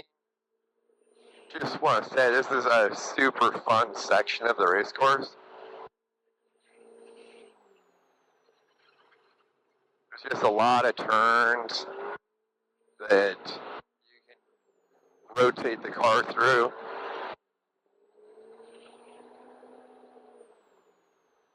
There is some local traffic in here, so be aware. We had one truck oncoming so far. So the race day, this is going to be super fun in here.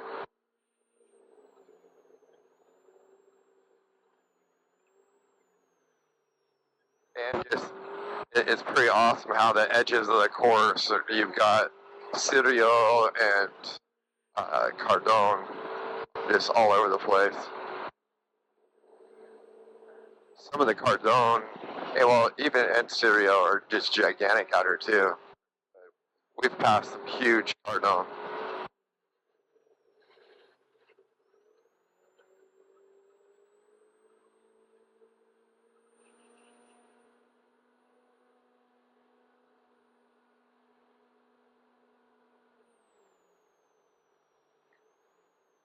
One thing, the sun's starting to get kind of low, so if you haven't seen the WM70 helmet shield visor, I've got one on right now, and so is my co-driver, and it's coming in handy.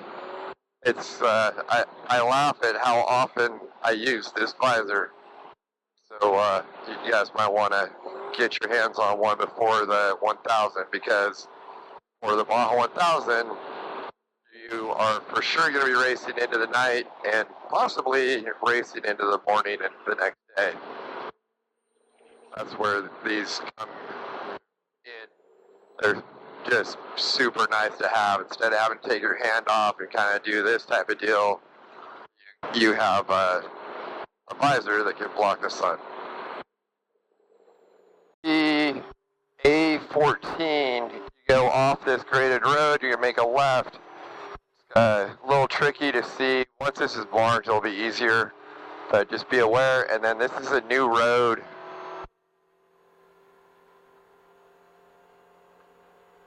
From what I understand, it's kind of twisty and with some dips and a little technical through here, so let's have a look and see what it's like.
So far, it's a pretty nice road.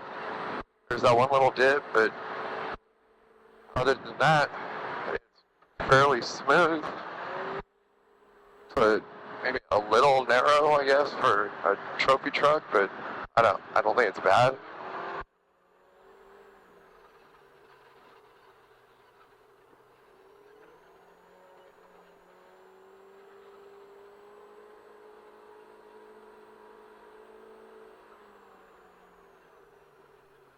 To kind of film a little bit here, there's some different trees in here. I don't know exactly what they're called, because it's not the Cardon, it's not the Sirio or Boujum.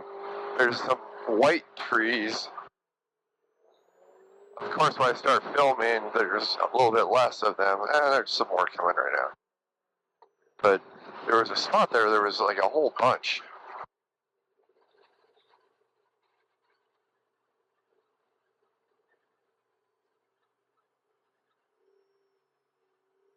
This is in between 320 and 325. I'll have to look up and see what those trees are, but you don't see them very many places down here in Baja.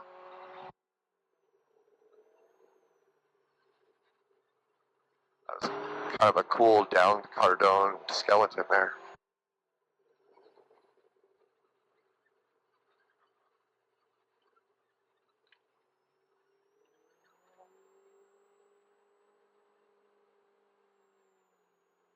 Got lots of quail, or I think they're called pajarillos in Spanish.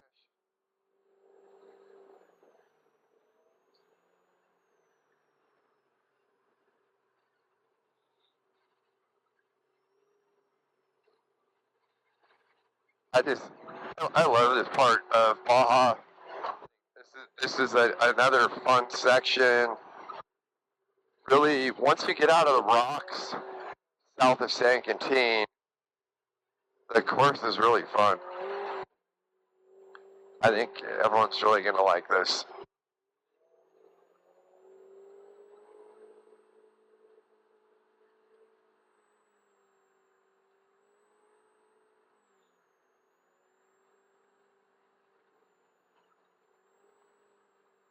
.330, and it gets pretty tight in here.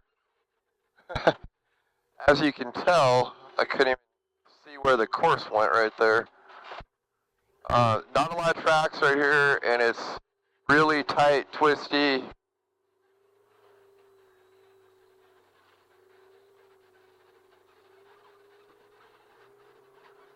like we're going to climb up out of this a little bit, but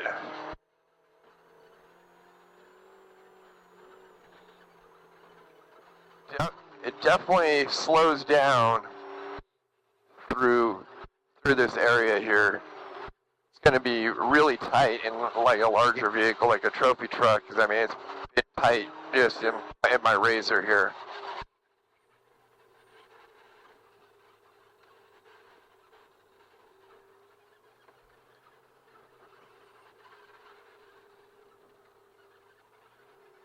And we've been in a few miles at least at this.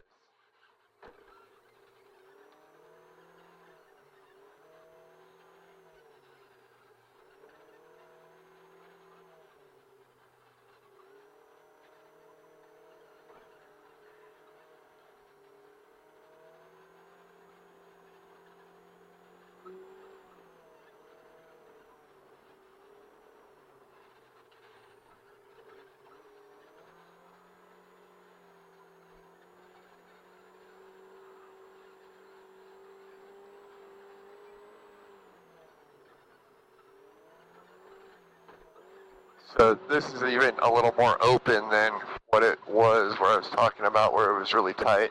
I mean, even this is fairly tight.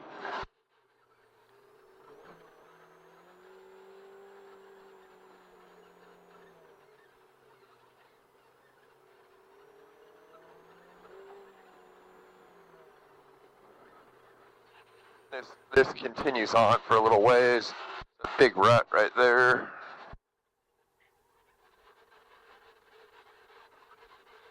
That's Danger 13, FYI.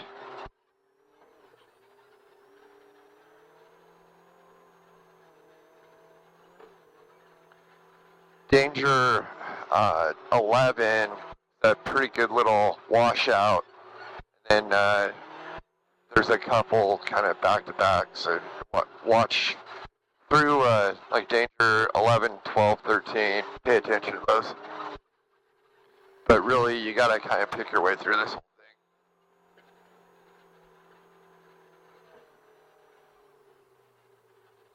thing. Probably 33 here. You come up over a hill, gives you kind of a nice overview of the whole valley here, and then you work your way back down. And then you start getting into some of the old race course. I think we join back up here in just a minute, and it'll be back to what they ran last year. But this is all new still in here. And it's been really kind of slow, tight, technical for, I'm going to say about at least 10 miles or so.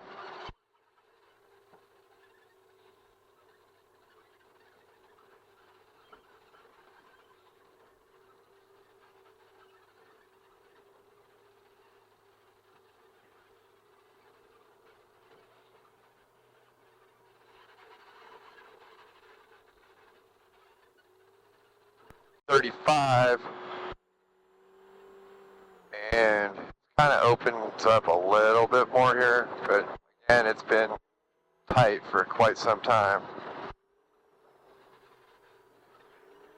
You start off when you come over into this section off Highway 1, it's really fast for probably like the first, maybe third. And after that, it gets really kind of slow and tight and technical.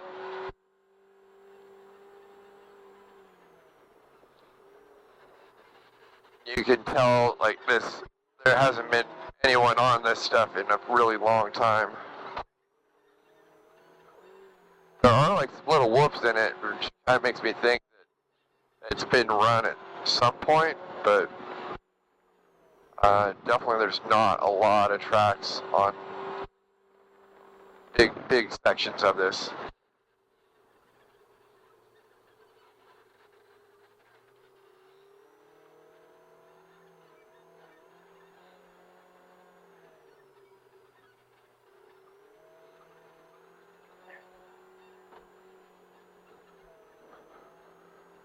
But over in this area, you get out of the Cardon and the Sirio, and it's more, yeah, it's like Mesa Verde and different types of bushes in here.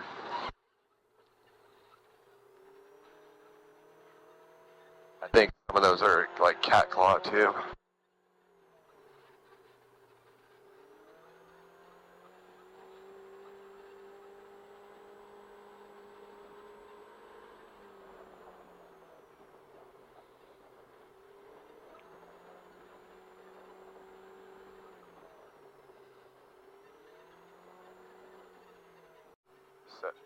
At race mile 337, we crossed La Bocana Wash, and this is where you get back to course from last year.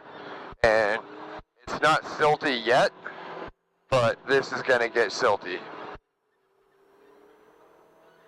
So this has been kind of packed in from rain, but you can see the ruts, and anyone that raced the 1,000 last year knows how silty it got in this area.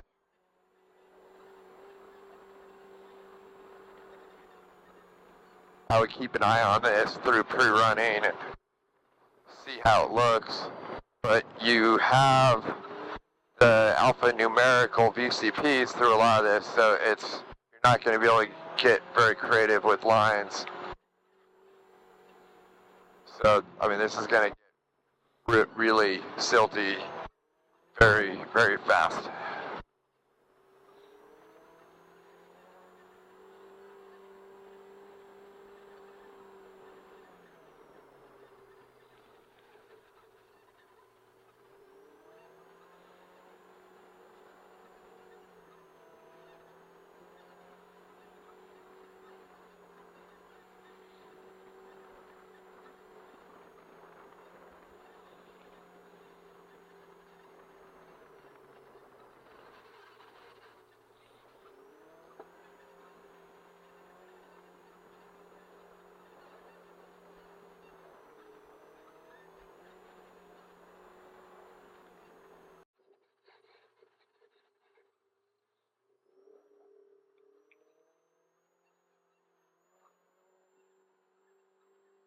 This section, you're almost at 340. Not quite as silty, although you can still see silt ruts, but you're getting some pretty deep bushes running along a fence line.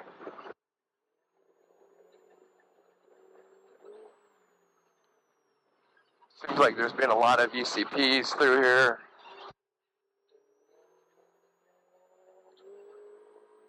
And now it looks like it's going to kind of open up a little. We're probably about 338, 339 right here.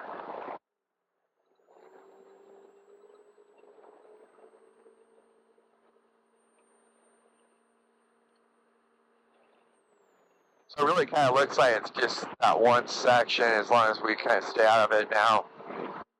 There's about maybe a mile or two where it's going to be silty in there.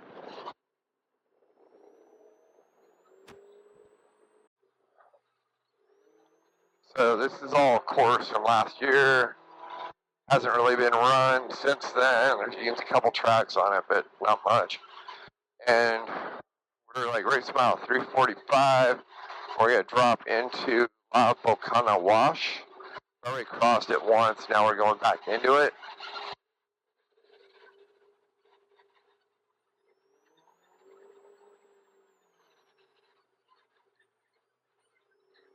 This is more, looks like more sandy than silty.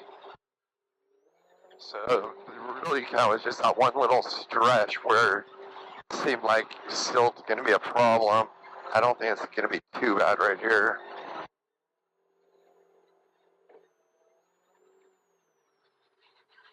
So right here we're dropping into Volcano Wash. We're like just west of Catabina right now.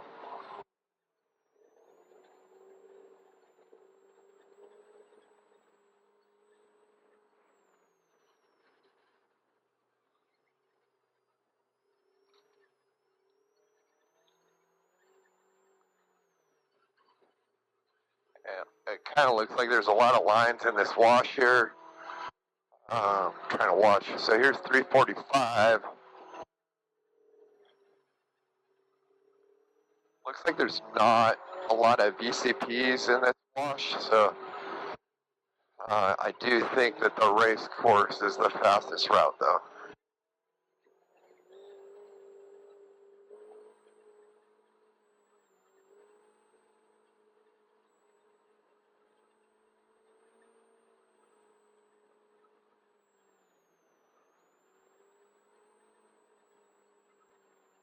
Just past race mile 350. It's 5:54 right now. Probably a similar time where a lot of competitors are going to be hitting this. So I think it's going to be starting to get dark for you. We're just west of Catabina. Kind of opened up a little here. We're almost to the Highway 1 crossing, where we're going to go back over to the east side of Highway 1.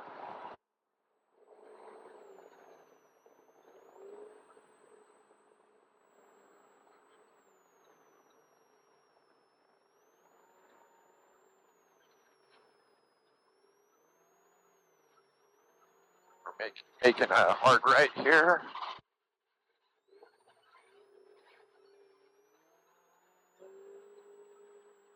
That's almost a 180.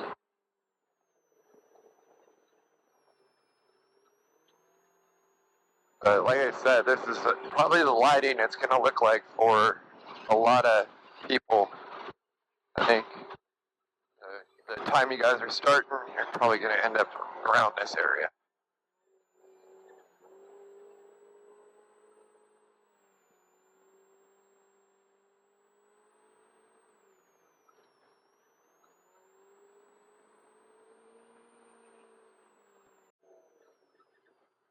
This is getting close to race mile 355. Got about 6 more miles till we hit, 5 or 6 miles till we hit Highway 1. And then we're going to go up to Catabina, spend the night, call it a night. We got a nice little thunderstorm going on in the distance with some rain. See if we catch some of this on the GoPro. It would be nice if a little bit of that rain came up over here. While we're off the course, sleeping, not while we're on here, but I think it'd be good for the race course to get a little more moisture in it. Alright, so here's 355, and we're going straight at the lightning, so see if we catch something here.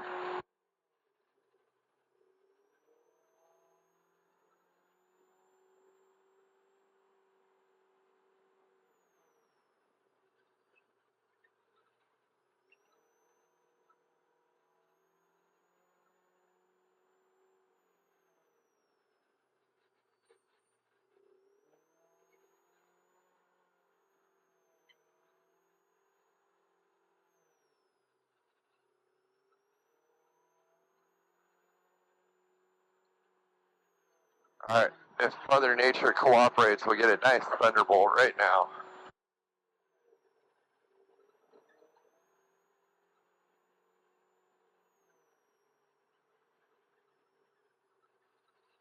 While we're waiting for lightning, we ran into a deer.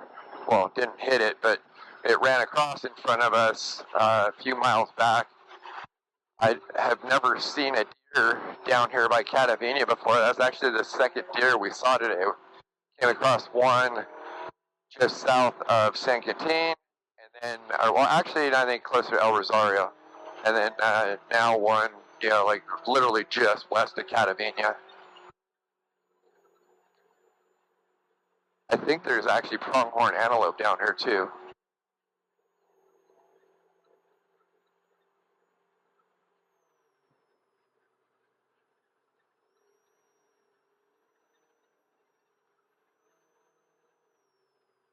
Okay, there was some lightning. Hopefully that caught it. There's some more lightning.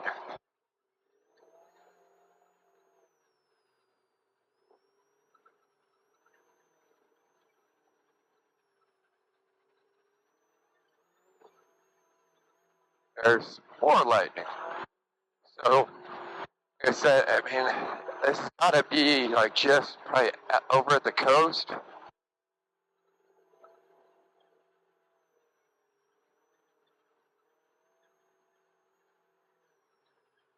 But pretty cool getting a little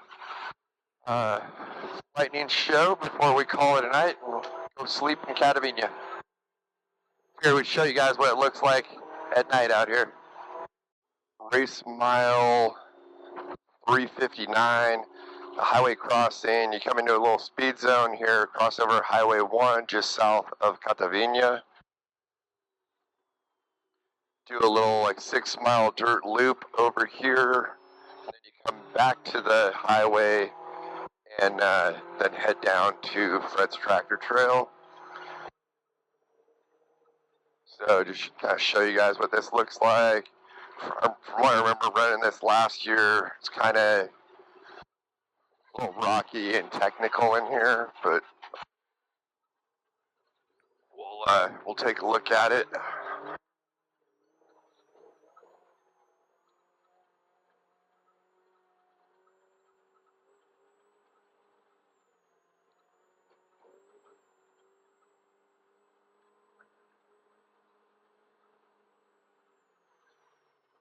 There was thunderstorms last night, so there's a little bit of moisture in the ground.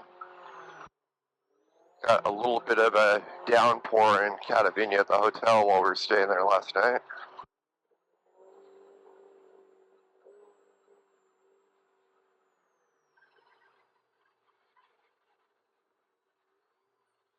Alright, so work up this hill. Yeah, here's 360.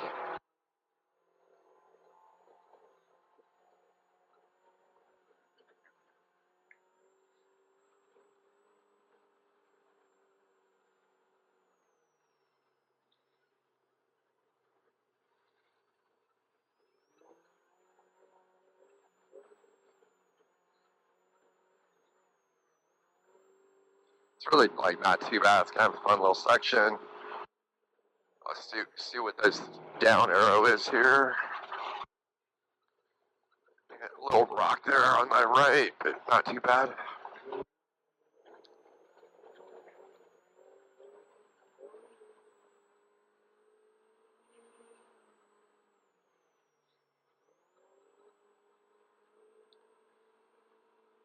Alright, so and this is kind of the start of this section. Like I said, it's about 6 miles. Then we go back into the speed zone.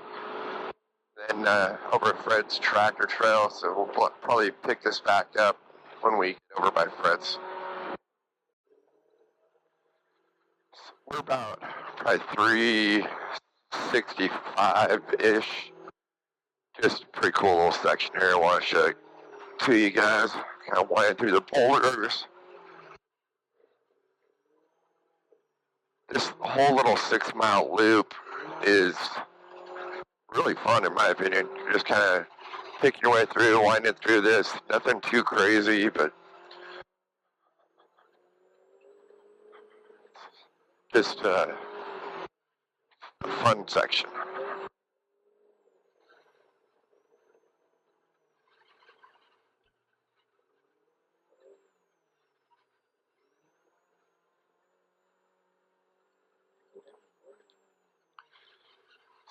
Hit a VCP right there.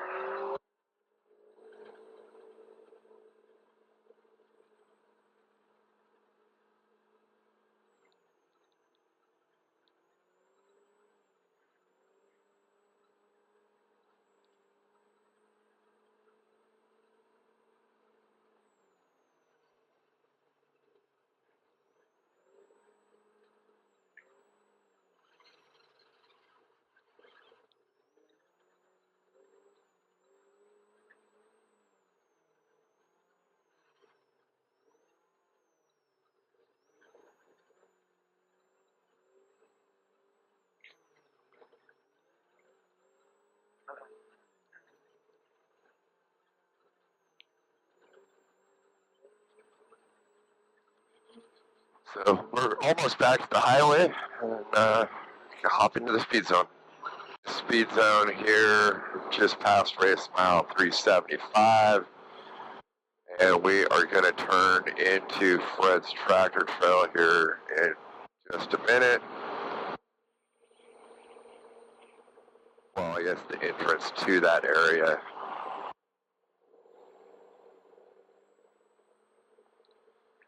Those are some big fans we got down here.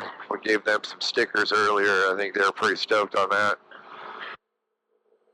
I'm gonna say if you guys are coming down here pre-running or even your chase trucks on race day, always good to bring stickers down here. People are pretty stoked on that. Okay, so here's your turn off. And you resume race speed right here.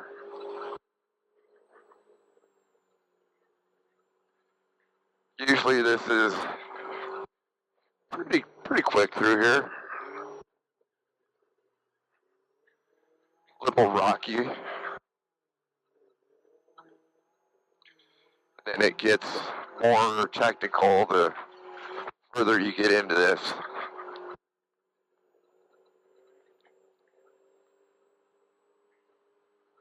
So the mountain up there ahead of us, that's you get up on top of that, and then it drops down the other side. That's Fred's Tractor Trail.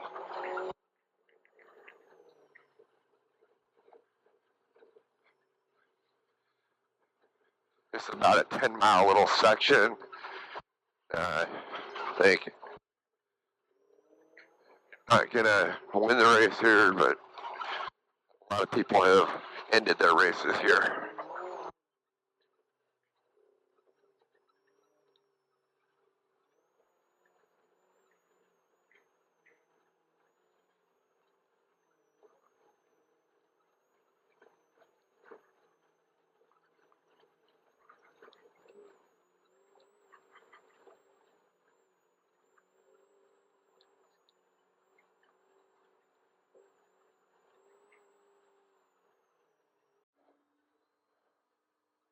Alright, this is race mile 381. We're at the top of Fred's Tractor Trail, or La Turquesa. And so we're going to start dropping down here. This part is pretty tight and narrow. There have been some bottlenecks here in the past, so just want to be careful kind of through here.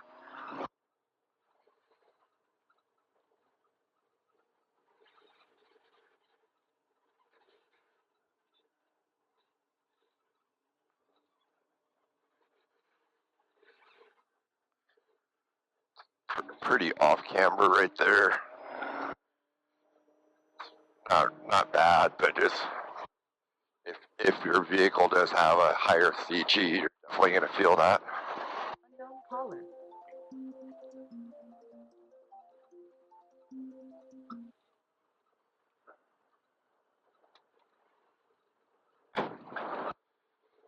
So you kind of work your way down this, and then once you get to the bottom, you get into some really rocky wash. So I'll shoot a little bit more of this, and then I'll show you guys the rocky wash when we get down there too. So we pretty much got through the worst part of that, the downhill, which that just didn't even seem that bad to me. So maybe it's opened up a little bit more than how it used to be.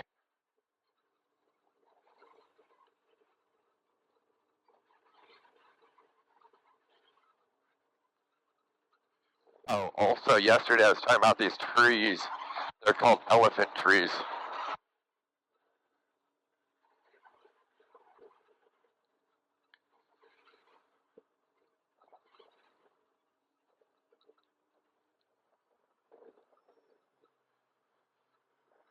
It's definitely nice too when we're at the top of the drop off or the downhill here. There's pretty good breeze and the temperature cooled off from yesterday's, which is nice.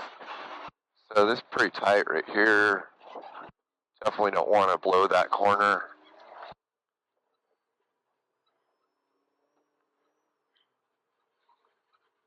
I think this is like the last technical part of the downhill, really.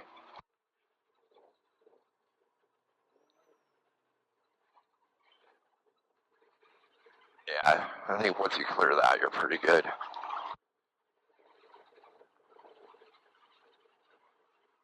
So this is probably the last of the cereal trees, the elephant trees, as well as we'll start kind of getting away from the Cardone. And there's some Cardone up by San Felipe.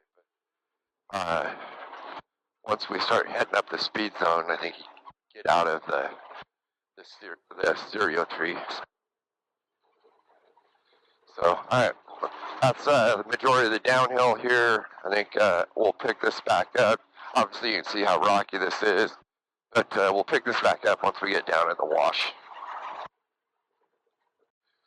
Okay, so we are at the base of Fred's Tractor Trail down in the wash. This is Turquesa Wash, which means turquoise, and they call it that because there's an old turquoise mine over on the south side of this. So we'll see how rocky this is. So far, not too bad. What I remember, though, we start getting into some rocks here in just a second.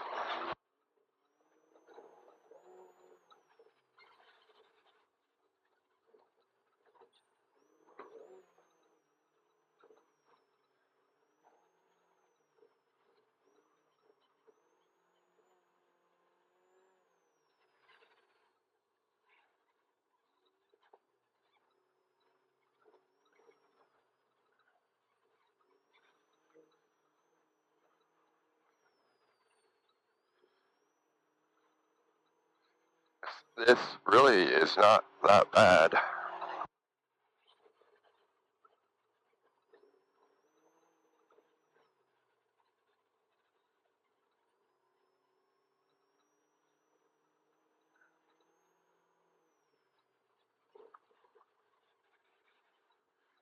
I think a lot of this kind of got blown out from the race last year.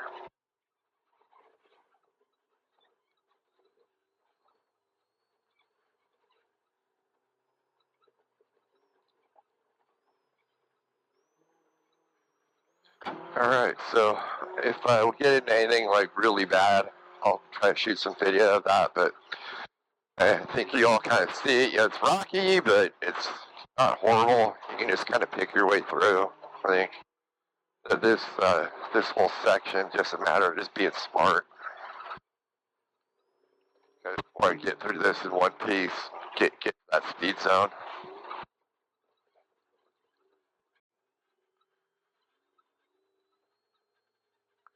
So we are basically at race mile 385. It's a cool little section right here because you got some water, and then just how the water is cut through this.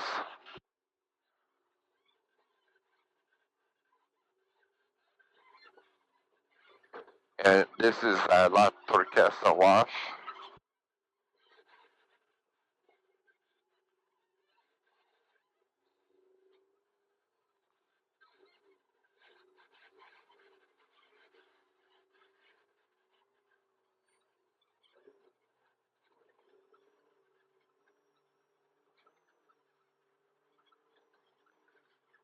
You're literally on solid rock through some of that. So we're almost to the end of this, to the speed zone. Then you got a nice little break to relax.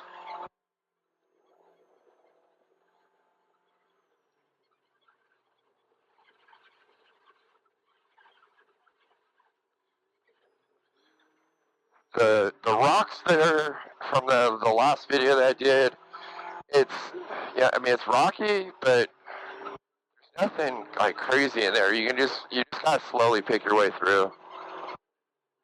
So there's 385.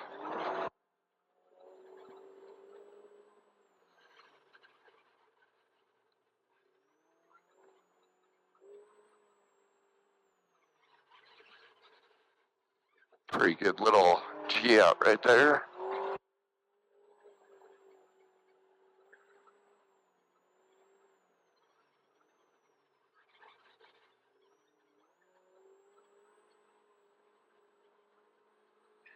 So it kind of opens up here, and like I said, we're almost to the highway in the speed zone, where you come out and you go under Highway 3, and then make a left, and you'll come up into the speed zone.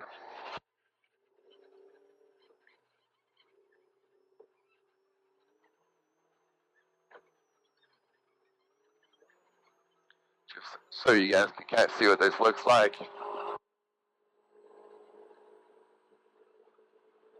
So you're running parallel to the highway here for a minute.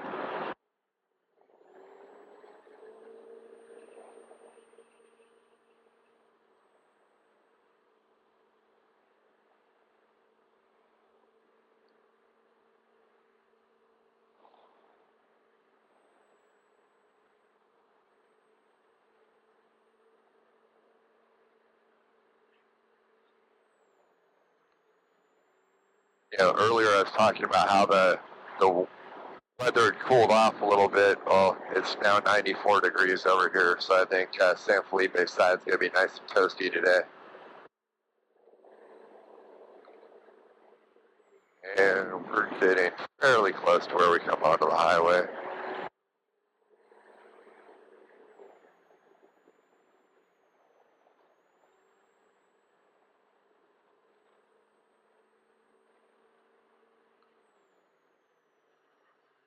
Alright, and so here you go. This is the starter speed zone. This is 60 mile an hour, and you got a nice little stretch here. So I'm assuming a lot of teams will do pits and visuals.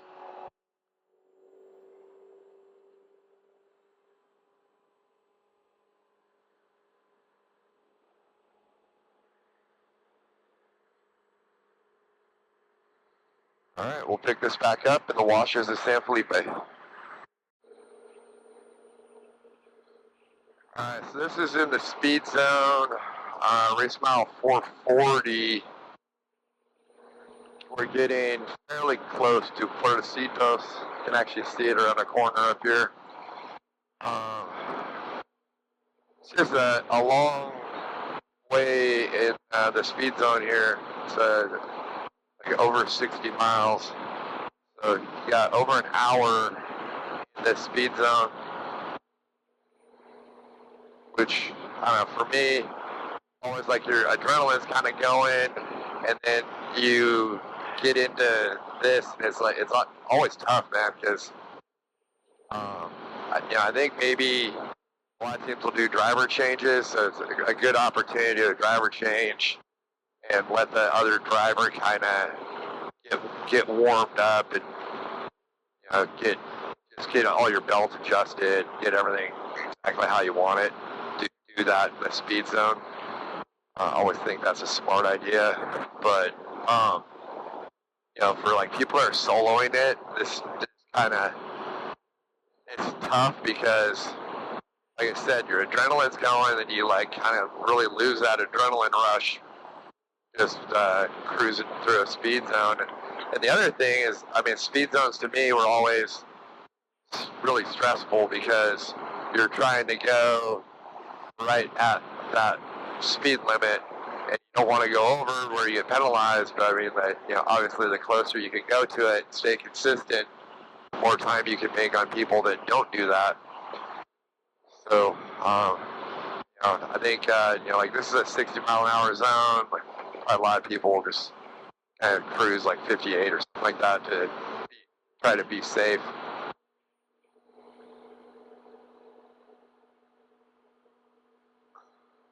But there's some really cool views here.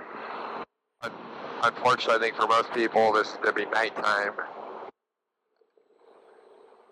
so you won't be able to see quite as much.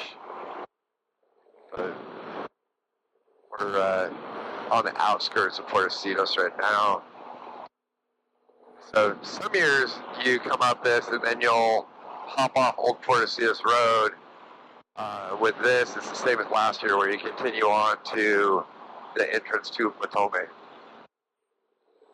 But Cia Cortez is looking pretty nice out there. Being that right now it's saying 92, but it's freaking hot down here. The water looks nice. I wouldn't mind stopping and swimming right now. Unfortunately, I gotta do more videos. But I literally do not remember it ever being this hot for a Baja 1000. But I don't know. The race itself ways away, so it'll probably cool off by the time you guys got a race down here. At least for your sake, I hope so, because it's freaking hot. 458, we're getting to the end of the speed zone on Highway 5. Gonna turn into Matomi Wash. See, you got the arrows right here. And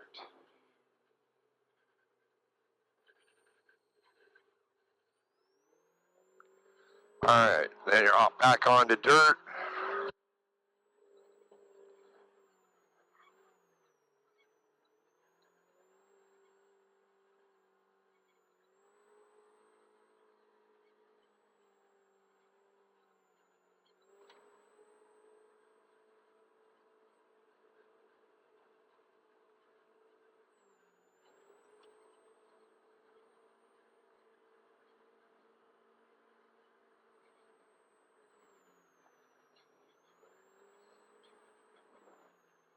So if you've been watching all of our videos, this is quite a bit different looking than the other stuff that we did over on the Pacific side. This is pretty much classic San Felipe, full-top sand washes, and it's pretty warm over here. I think for 99% of you guys, you're going to be coming through here at night.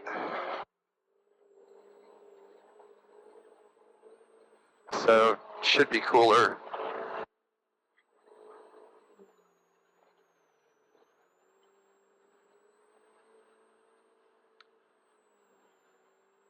And obviously, the more this gets pre-run, the bigger these sand whoops are going to get. It's pretty mellow right now, but all this is going to get substantially rougher through the pre-run and into race day.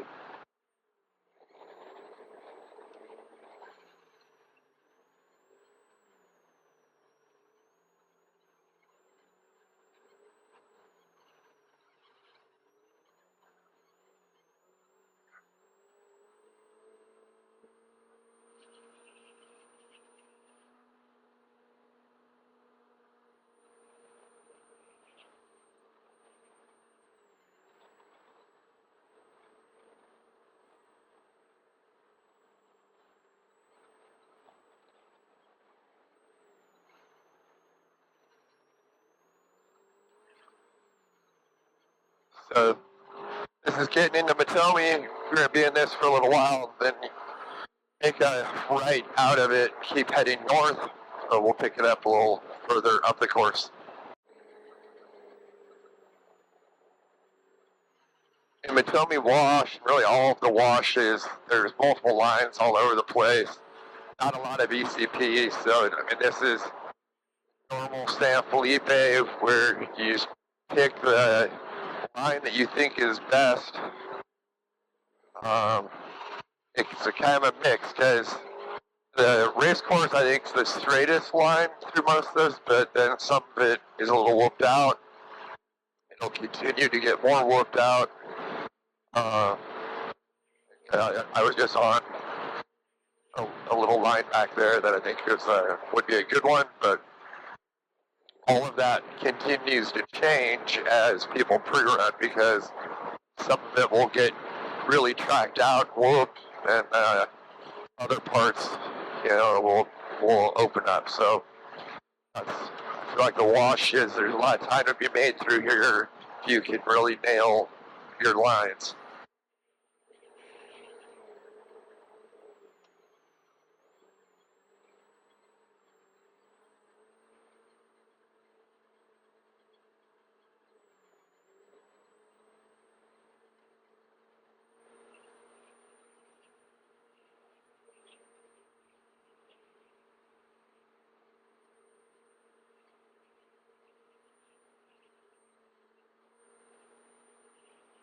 Where you turn out of Matomi Wash, so you can see the berms built up because normally you're coming the other way, like going east on Matomi, not west. And this is kind of, you get out of the wash that's fairly fast, and then usually this is kind of a miserable section here. There are some lines through here as well, but all of it's pretty whooped out. I haven't looked to see what they got going on with VCPs, but they might, like the last time I came through here, they were keeping you off of some of the good stuff. So, yeah, I'm looking at the map right now. It looks like they do have one VCP that we're coming up on.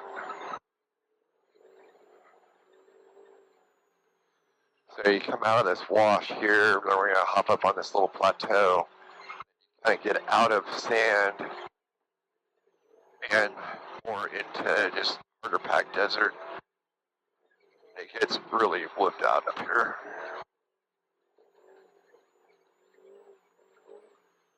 This is where like a class 11's really got to enjoy this.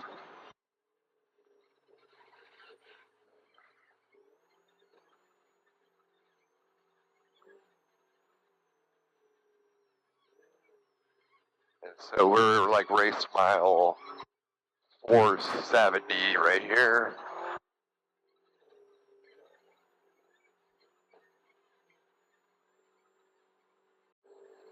It's about race mile 476. And definitely an area where I think you might want to spend some time looking at lines. It's rough in some spots and then pretty smooth in others. Looks like it got a fair amount of rain here. It looks like that, like some of the sandier areas, the berms have been knocked down, and some of the whoops have been knocked down. But there's also some square edge holes from that that you gotta kind of watch out for a little bit. I think as pre-running continues through opens and then continues through here, this stuff's going to get burned in a lot more. Like the larger tire, higher horsepower vehicles will knock all this stuff down, although the whoops will get bigger. So it's a little bit of a toss up there. Still kind of a lot of vegetation over a lot of the course.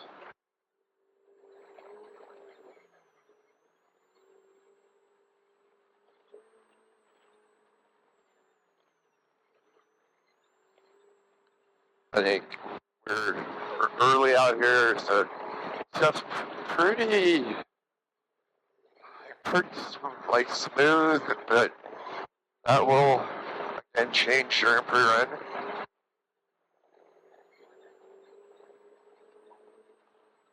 I think that so far, as soon as we got over here, the thing that first popped in my head was I think I would be spending the majority of my time pre-running San Felipe versus the West Coast. I think I'd probably run the West Coast once, get notes on it, and then I guess that this is if you're not breaking it up into multi-drivers, but even no matter what, there's just not a whole lot that you can do on the West Coast. It's pretty much one line, almost all of it. And then over here, in San Felipe, it's just, there's lines all over the place. So you got pretty big triple down arrow right there. That's probably about 477, kind of around that area. I think it's marked as a danger. Let me see here. Yeah, that was danger 15.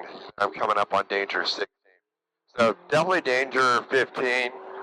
That you're gonna want to check out for that because it's got a pretty good. Well, it's like a couple good G-outs in a row.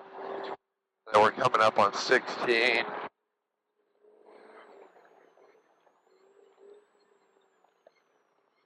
So I think we'll get to this danger.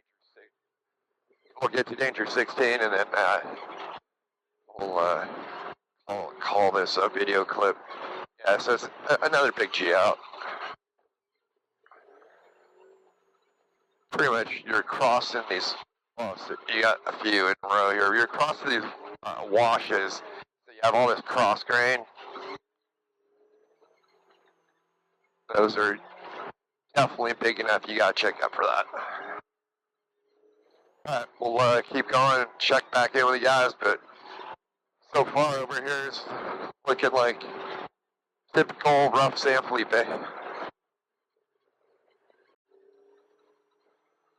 I think between race about 480, 485, like right here, probably 482, 483. You guys are gonna really enjoy this. It's, it's beat up in here. It's like the rain has almost like had washed a little bit of soil away from some areas, making it even more square edge. This isn't that bad right here, but some of the stuff I just went through was pretty miserable. I think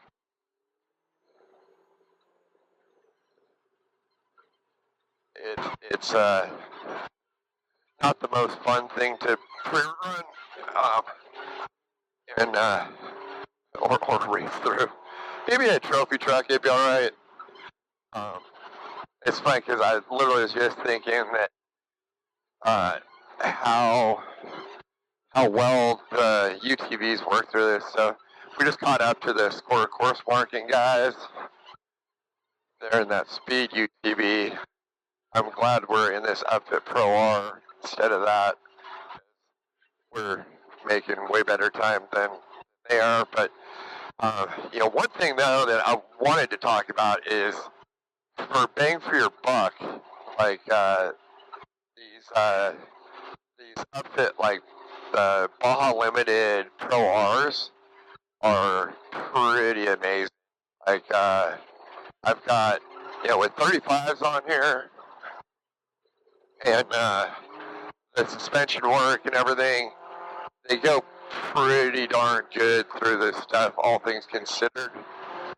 I can remember being in just like a normal Razor with 30-inch tires, getting the absolute crap beaten out of us and stuff like this. So this is, it's, I don't know that I would call this fun right now in this car, but it's a hell of a lot better than just about anything else you could be in without dropping hundreds of thousands of dollars.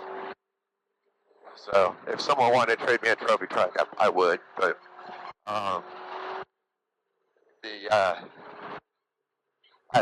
don't like to write checks with that many zeros behind them. So, oh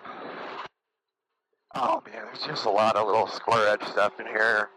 it's this part of the Baja like, is always, in my opinion, kind of miserable. But it just seems very square edgy right now. So I hope you guys really enjoy pre-running through here and have a great race. You know, because it's not like you have already done almost 500 miles by the time you got here. So your car should be totally fresh, and as well as I think a lot of people will probably be doing driver changes. So you might have fresh drivers, co-drivers in now. I say you guys just tough it out, be gluttons for punishment. Everybody solos this race. GCP like 259. After you make a right out of Azufre Wash. And this is a pretty virgin wash here. I mean, there's like one set of tracks, but I mean, it's really hard to even see where the course is.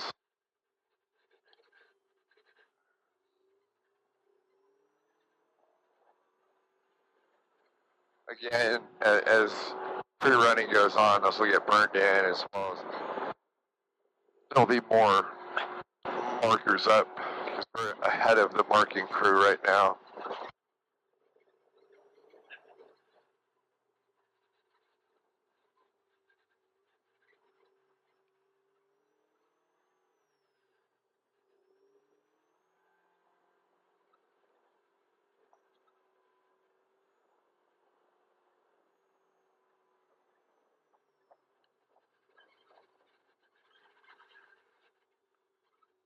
And this is kind of almost to race mile 500. We're in between 495 and 500 right now.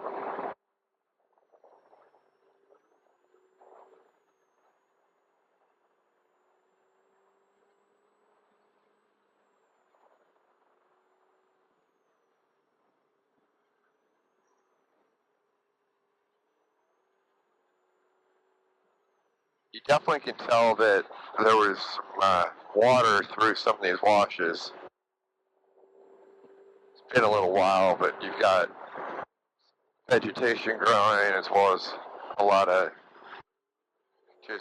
like the berms and stuff have been cut into by water.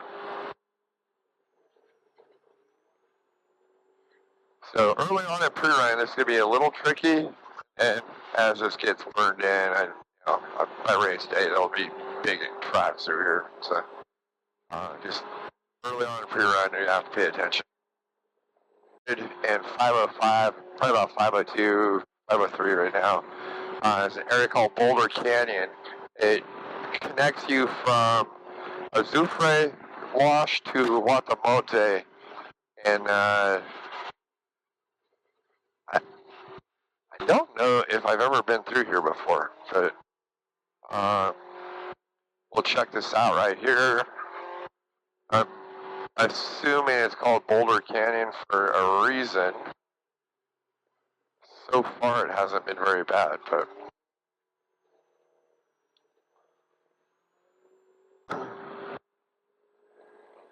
we'll see if it gets a little rockier up here.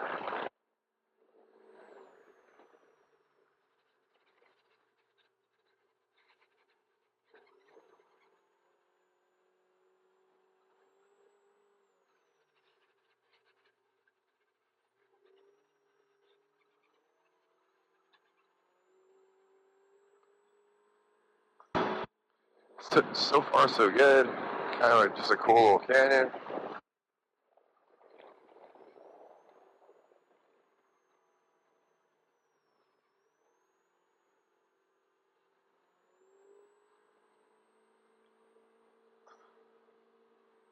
Yeah, I don't know if this is gonna get bad or not.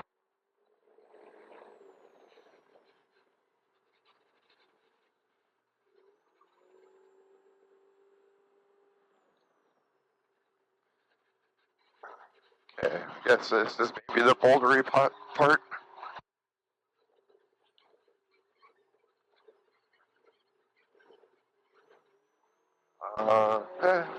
There's some rocks right there, but nothing crazy.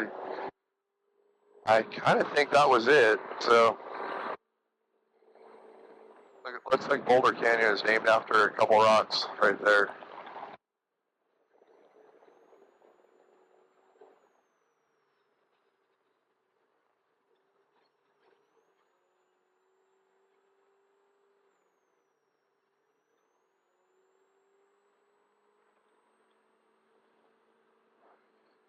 It looks like it kind of opens up now. So, I think that was it. So, we're going to head over to Huatamote now and keep working these San Felipe washes.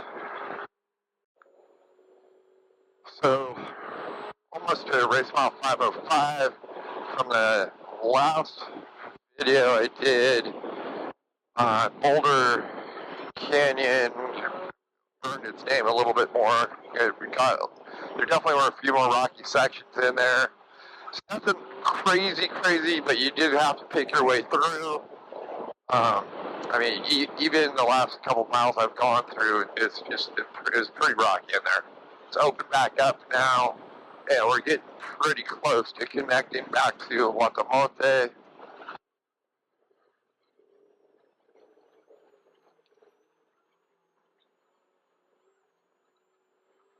Then we'll go down Huatamote to, I think it hops on Old Puertocitos for a minute, and then back up Chanate.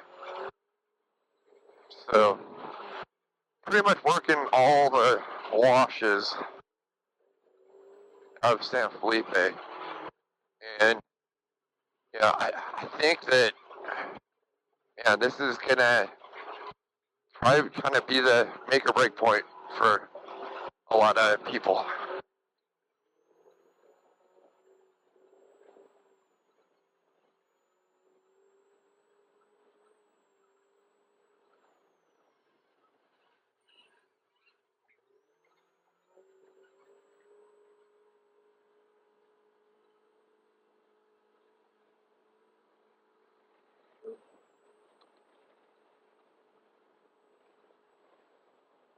Alright, so we're through 505. I think we'll pick this back up over probably towards Huatamote more. It's about race mile 512 coming out of Huatamote Wash and heading to Old Puertocitos Road. So you only hop on Old Puertocitos for like about a mile, then turn and head back up towards Chanate, and then over towards Morella Road. I think it just seems to me like San Felipe is pretty tore up already, and nobody's pre-run yet. So I think this is going to be a rough section.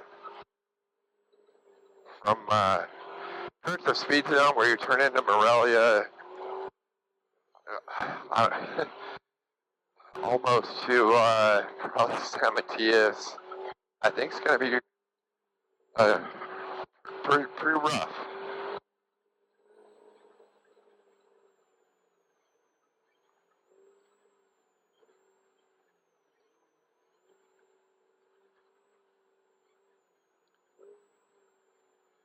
The other thing that's kind of crazy is, so we're, yeah, I mean, this stuff's just going to get bigger and bigger. You know, we're just over 500 miles, so we just did a Baja 500, but we've been driving for 3 solid days, and mind you, we're stopping and filming, so we're not setting speed records, but I feel like we've covered so much ground and so many different types of terrain that, I mean, it's just kind of crazy that we've only done a Baja 500.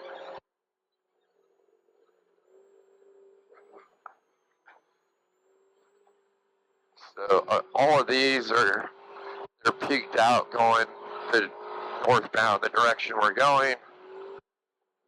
And like I said, no one's pre-run on this, so by race day it's going to be a lot worse.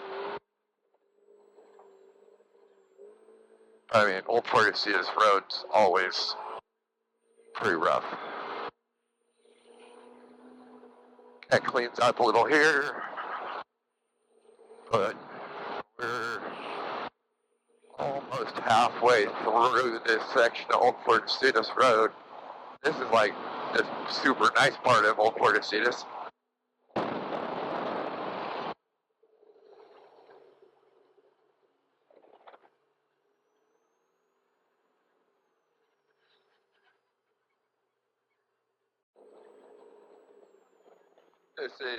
This is race mile 515, heading towards Chanate.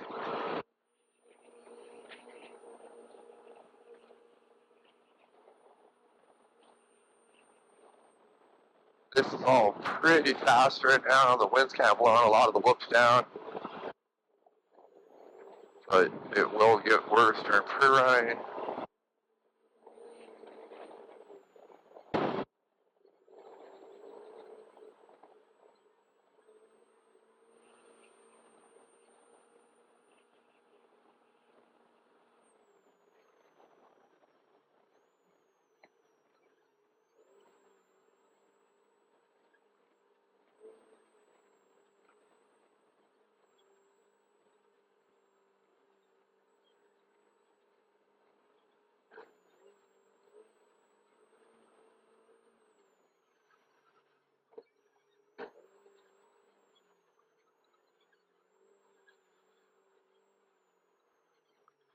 So this area always gets really tore up.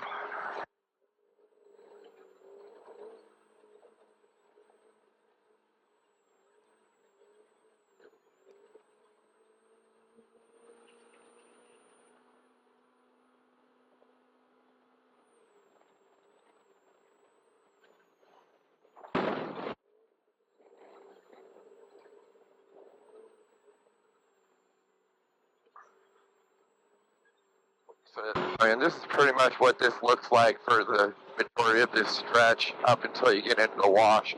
So just want to give you guys a little show of this round race, just past race mile 515. Got here pre-run for the race. Right around race, or BCP 270, and that's probably race mile, let me see what we're getting close to. In between 525 and 530.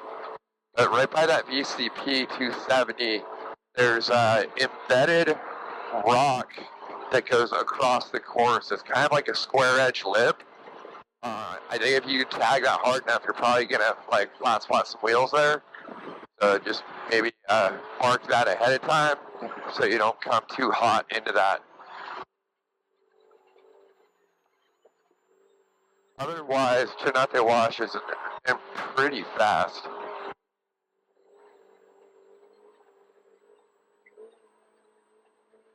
There's a couple other spots where there's like some embedded rocks, but the other big one that's prior to that, it's like super visible. So that one you gotta like check up so much. I don't think anyone's gonna hit that too hard. But that other one, there's that BCP that I just called out. You wanna watch for that because I think that might get somebody. Towards the top of Chanate is VCPP, and it's kind of tricky. It's hard to see this, so it'll get burned in more, but the gate is, well, you just saw how I came through. So it's hard to see when you're pre-run, especially the first few people. That's I think they'll put markers up, so that should make it easier to see, but that's one that it's kind of tough to find right now.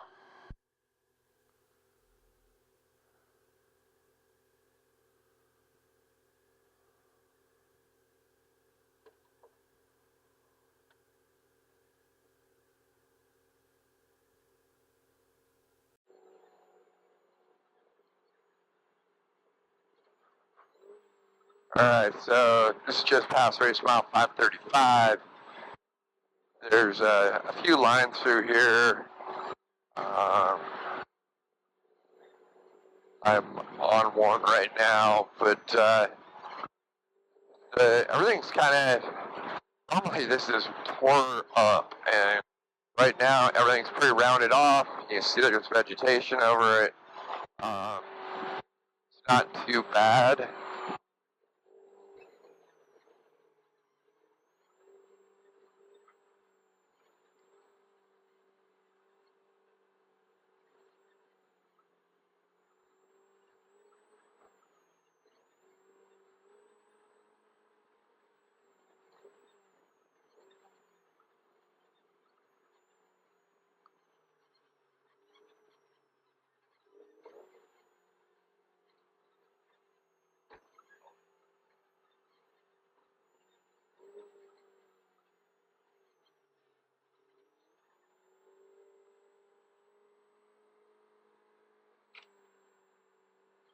So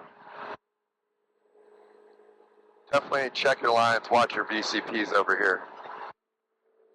The definitely has been some rain out here, and there hasn't really been any traffic on this since. So it's good and bad. It rounded a lot of stuff off, but then you've got square edges in a lot of these washouts.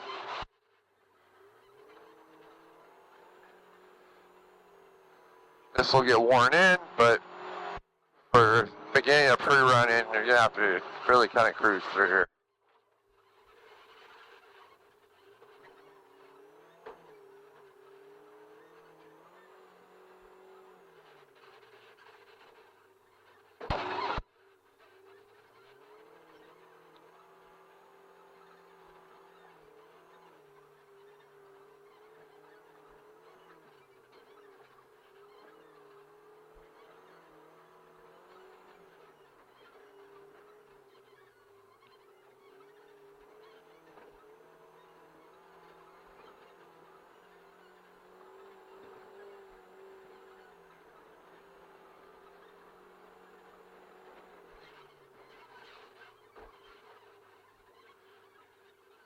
So you can kind of see all the washouts here.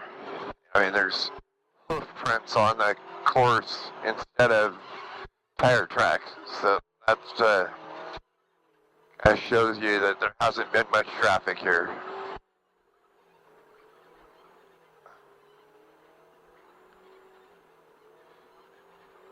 It is really hard packed. So there's a lot of cross grain in this area.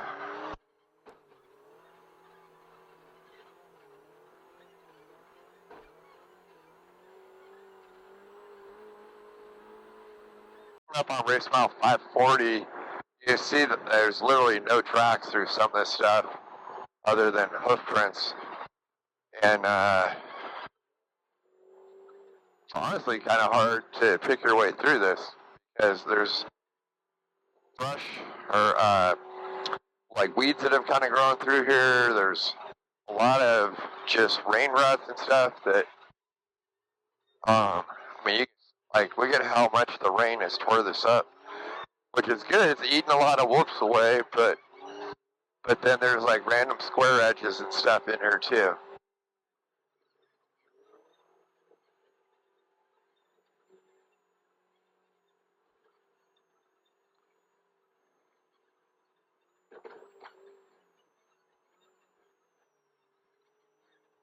Really interesting seeing the course before it opens for pre-running because it just looks so different.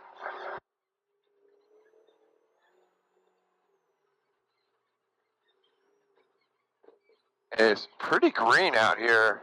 I think they've gotten, well, I know that have been a few storms that have come through here, so I mean, you can see for San Felipe, this is pretty green.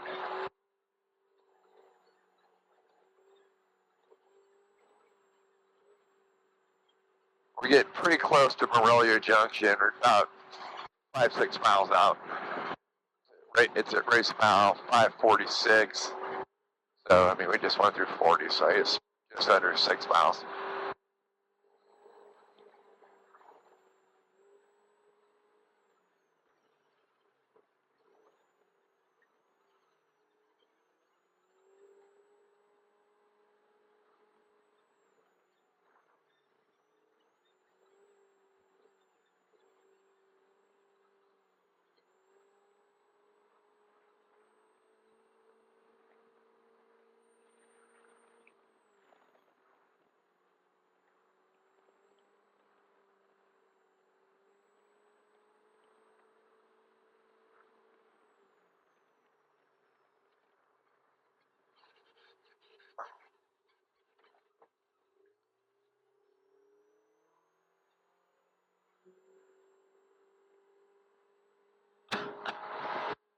Alright, so I want to show you guys what this looks like. It's a very, you can tell there's been a bunch of rain, and it's definitely changed the complexion of the course.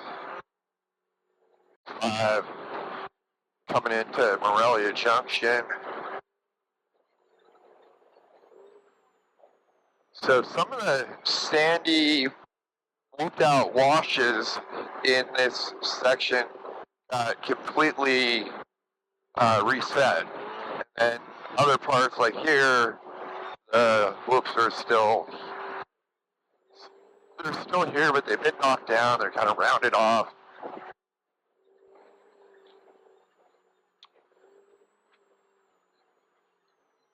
But after pre-running, I'm sure this will get pretty peaked out.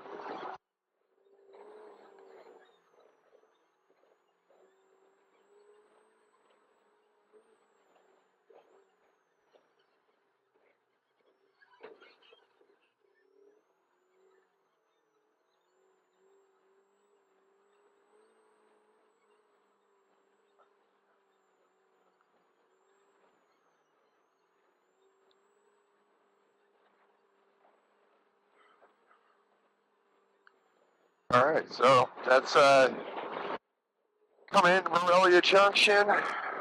We'll pick this back up, and we're gonna head towards Diablo, Borrego, and Encintos. We came through Morella Junction and are coming towards race mile 550, heading towards the southern part of Laguna Diablo. So we'll hit the lake bed there, run across that, and then start working our way towards Borrego. This wash got cleaned out pretty good. Most of the whoops are out of it. A lot of sampling they really got kind of knocked down by rain, it looks like.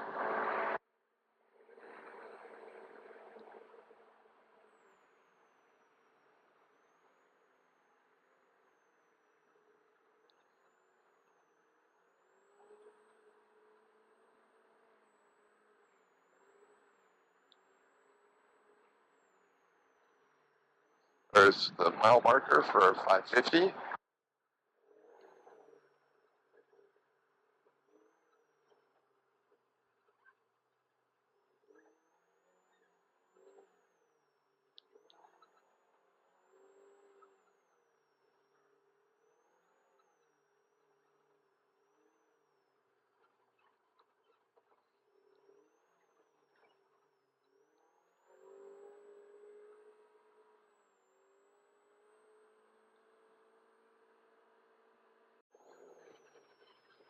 Around race mile 558, you're at the base of Diablo. So we're making a couple turns here, and then we're going to make a right and start heading onto Diablo Dry Lake.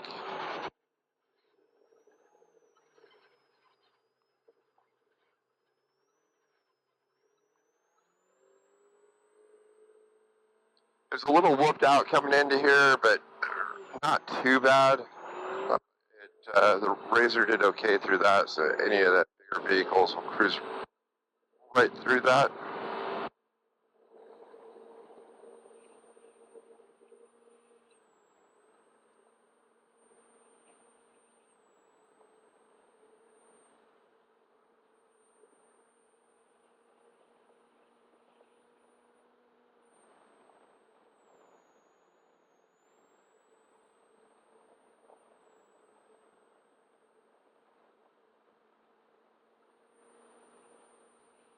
Kind of curious to see what the lake bed looks like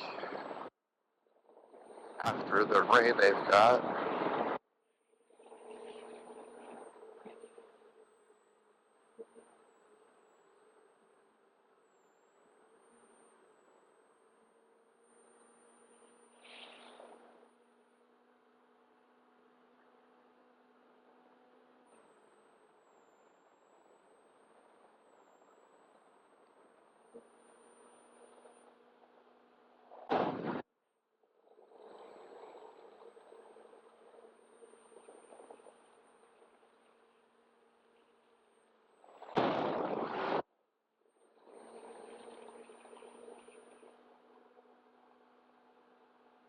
So far it's looking pretty normal here.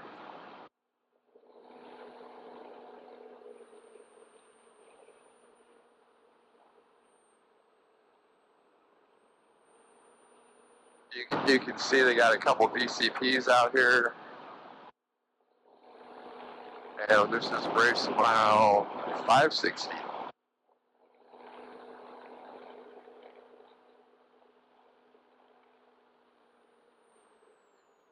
Want me to slow down so you can catch up? So? Yeah. You want me to slow down so you catch up? Yeah. Give me 1 sec. I fly super slow down.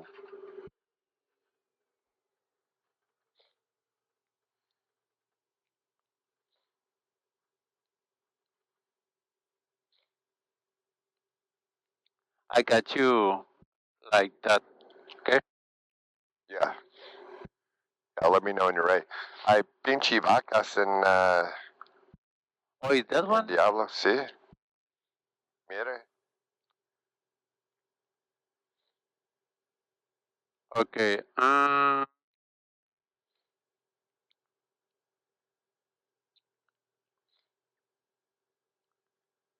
Ready.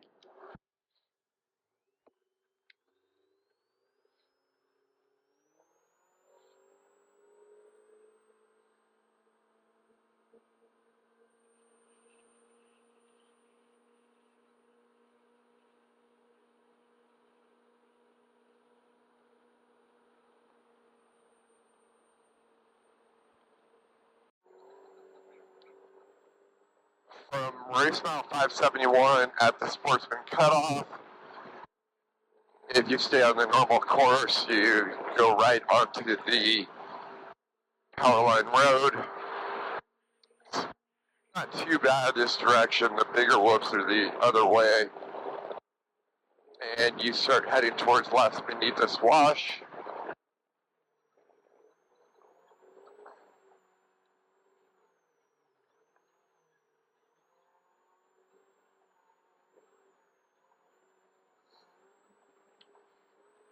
So you go a couple miles down this, then you get to Las Minitas. Then Las Minitas takes you over to Borrego Wash. You run through Borrego Wash for a little ways over towards Tres Pozos, and then up to Ojos Negros.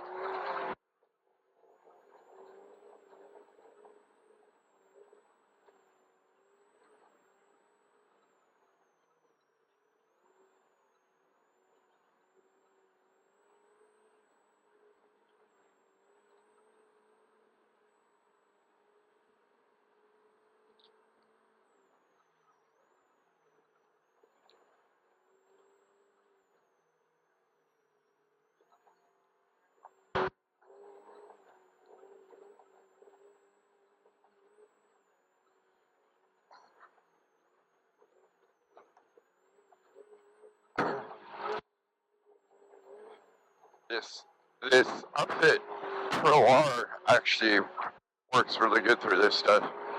I think I talked about it yesterday, just kind of bang through your buck. The Baja Limited Upfit Pro Rs are pretty nice.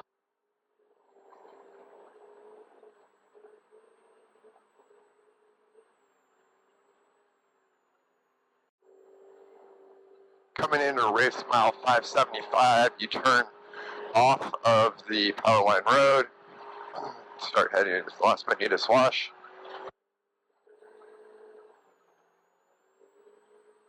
I think you'll be glad because you get out of the hoopty-doos on the Powerline Road.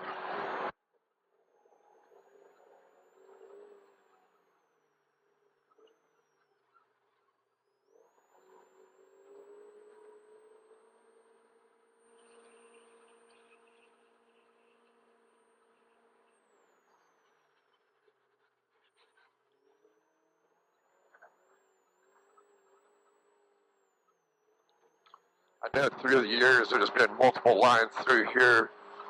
Like we had a VCP right there. I think they're going to keep us up on this mesa to the left of the wash, or to the right of the wash.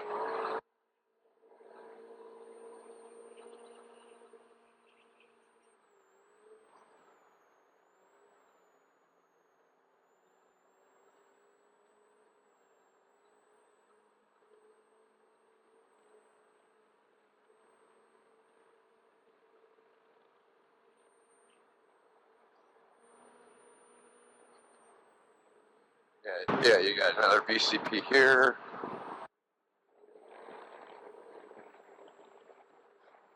This is all pretty fast. You got this main line I'm on right now. There's another line to the to my right.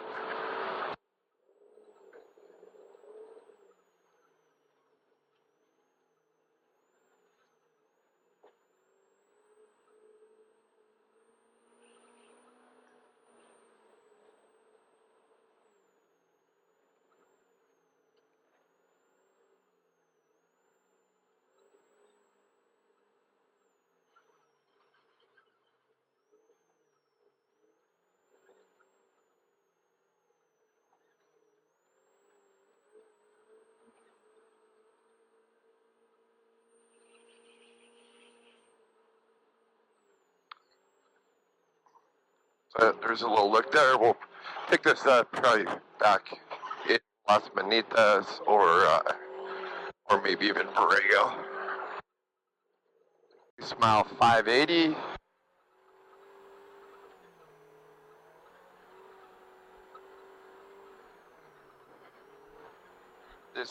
This area here, when we first kind of ran through it, the course was over to the right. This was the faster line, but this is now the race course, and it's been that way for a little while now.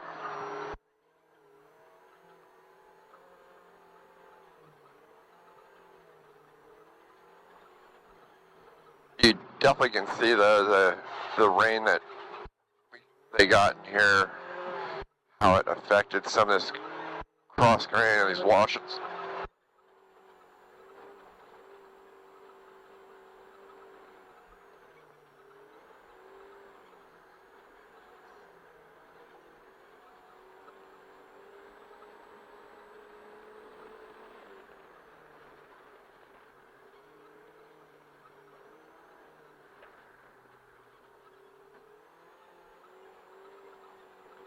So we're getting pretty close to where you drop into the canyon.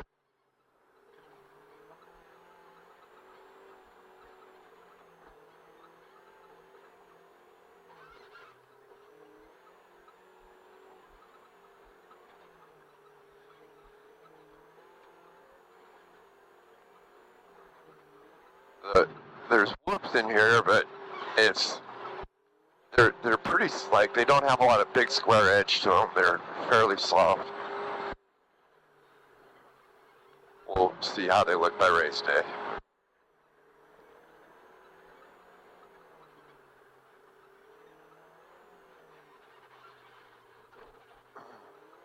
So out here, kind of get back into the wash now.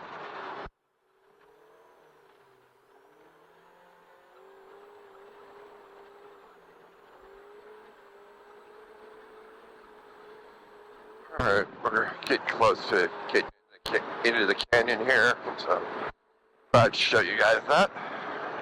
It's about 583, 584. You cut out of the canyon and head over towards Borrego. I don't remember ever doing this.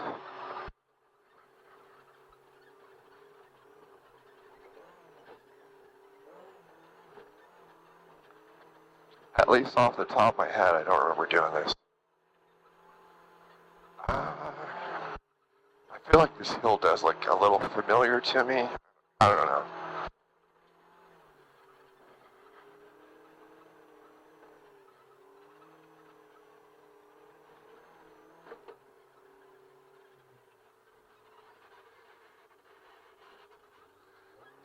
So this hill is going to get pretty tore up though. And it's going to be, this is a potential bottleneck in my opinion right here. I think as this gets tore up, there's going to be vehicles that have a hard time getting up that.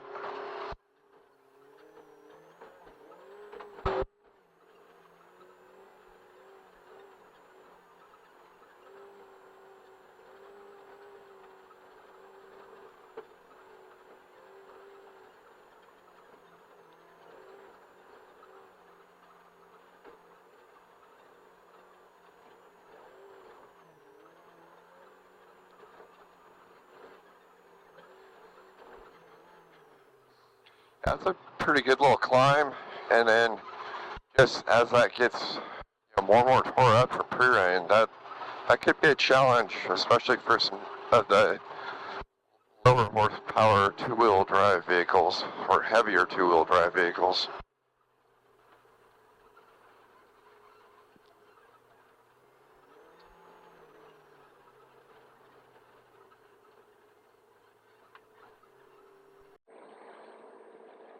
Race mile 590. This is in Borrego Wash. You've got a little bit of whoops in Borrego Wash, but this has pretty much been kind of reset and cleaned up as well.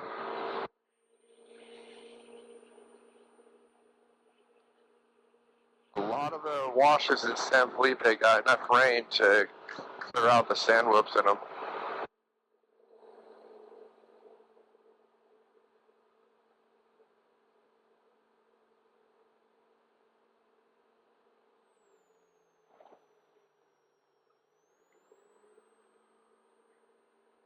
I think now it's up to you guys not to create more whoops while you're out here pre-running.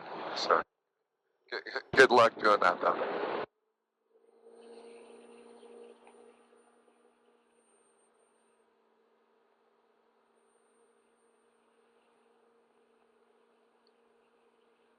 I think this is the smoothest I've ever seen this wash.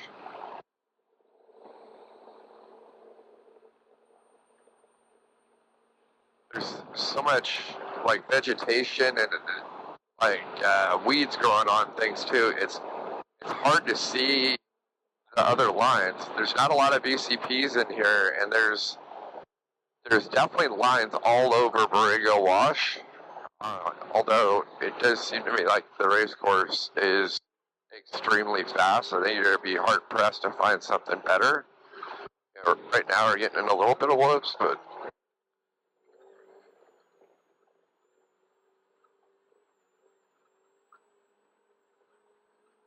might be able to find a little faster way here. I know there's a few spots, but we're heading into a VCP, so I don't know if that would work. But that's why you guys come down here and pre-run, do your homework. So, realistically though, a lot of these whoops have just all been knocked down.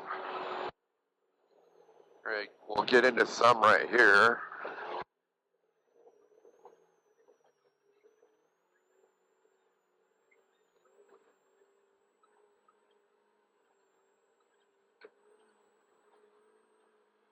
Yeah, there's a VCP over here, so you're kind of forced to go through these whoops. Here's the VCP right here.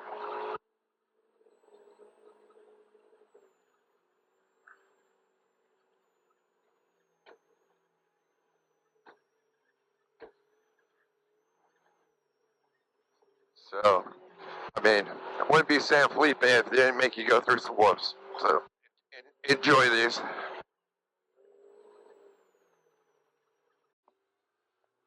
Alright, so that's race mile 600, heading towards Tres Postas. Borrego Wash is super smooth. There's a couple of whoop sections, but nothing like what it's been in the past.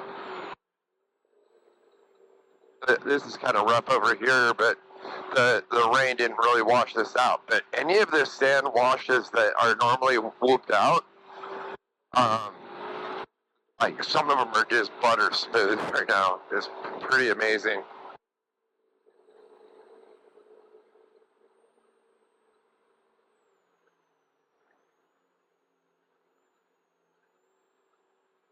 So we just little loop here around the mountain, and we're gonna head back north towards like just west of El Chinero, and then start working up towards La Ventana.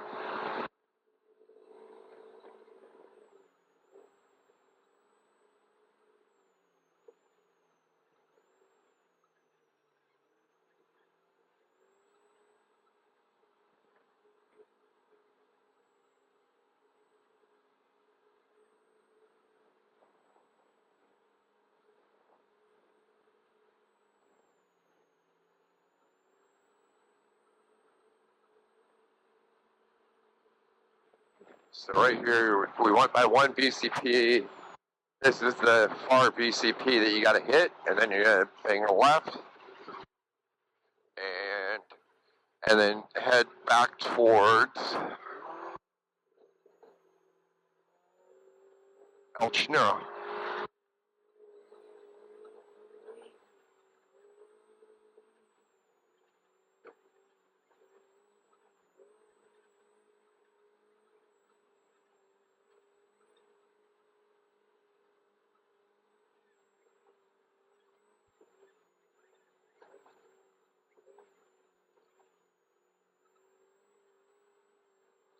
So this is all still whooped out here, but at least large portions of the San Felipe side got smoothed out. So yeah, I take the good with the bad.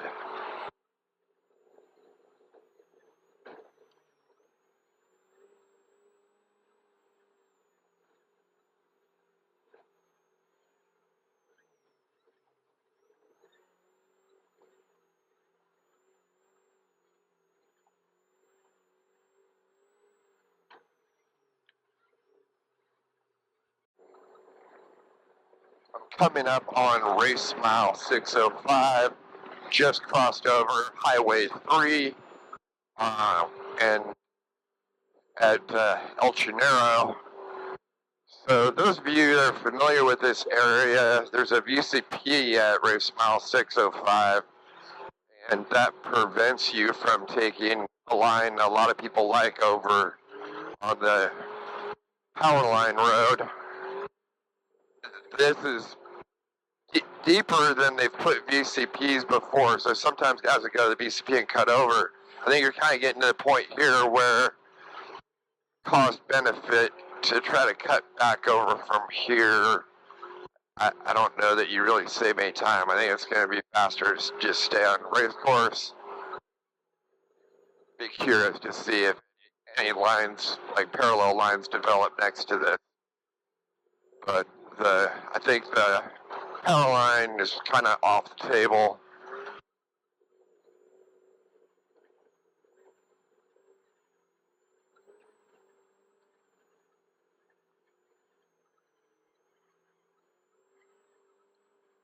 It's whooped out over here, but not horrible. I mean, it looks like there was a trail cut over there, but like I said, I don't know that this isn't that rough now, so I feel like the benefit of that other line is a little diminished at this point. Especially for your bigger vehicles that can get on top of this.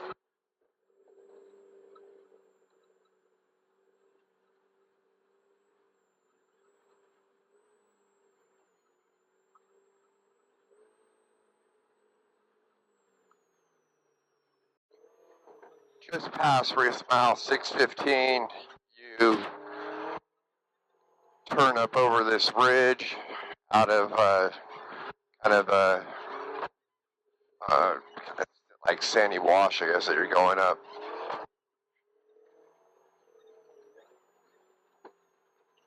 It gets a little rocky over here, and then it just drops you back into another wash.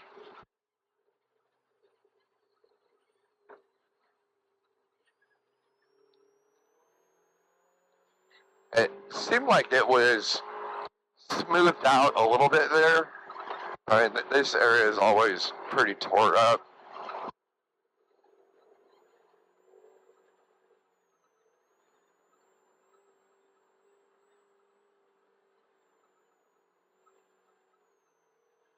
I did feel like coming from the radio antenna to this point, though, or radio tower, I mean, there's a few areas that were whooped out, but not really that bad. A lot of it was smooth and fast.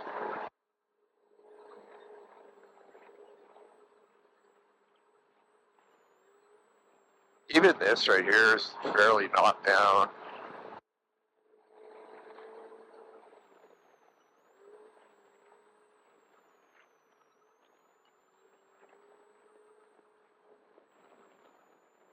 I think a lot of this, though, is the fact that I'm out here before everyone's pre-running and it hasn't been all tore to hell yet.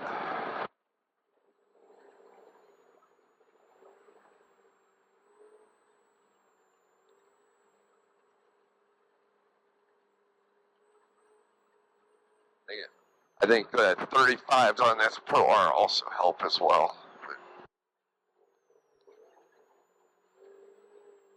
So, I mean, this is pretty much just your normal northern San Felipe stuff.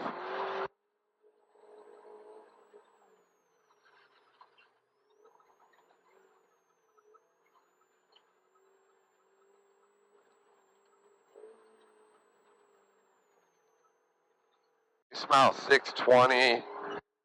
There's some pretty bad, like peaked out whoops, and then that's where you get into.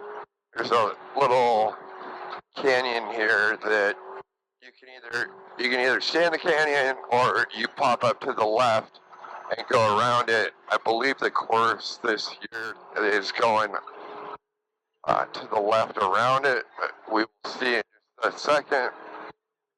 Yeah, so if you stay to the right there, you'll drop into the canyon. If you do what we're doing here, then you kind of skirt it.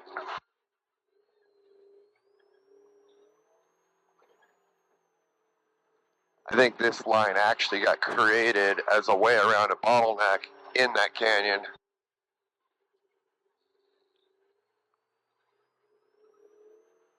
Pretty sure I was there for that. So I think to me it's like kind of 6 one way, half dozen the other. So right here you can drop down, and then you could stay in the canyon right there, or you stay up here to the left. Again, I think they're both pretty similar.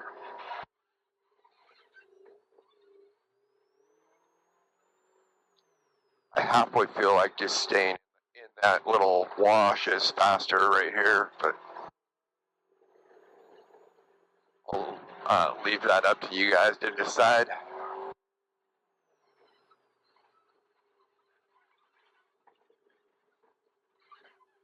Okay, this is getting pretty tore up over here.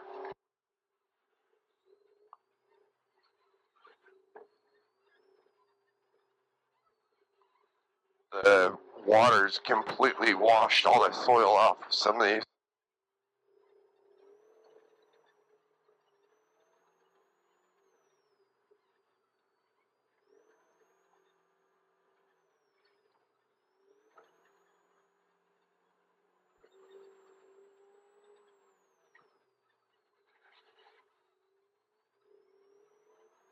That blind rise, you want to kind of cheat a little bit to the right.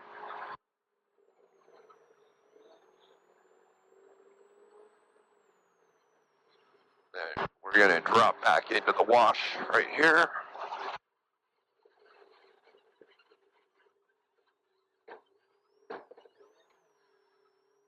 Alright, so like I said, up to you guys what you think. There's a few different options you could take through there. I didn't see any BCPs, so pick your poison there.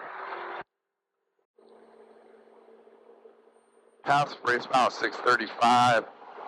I've never seen this out here where all these, like this is a really wide area with whoops all over, and it all has like little grass growing over it.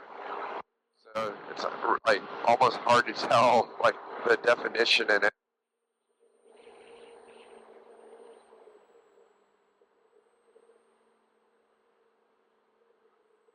So we're getting close where you kind of turn between this mountain and then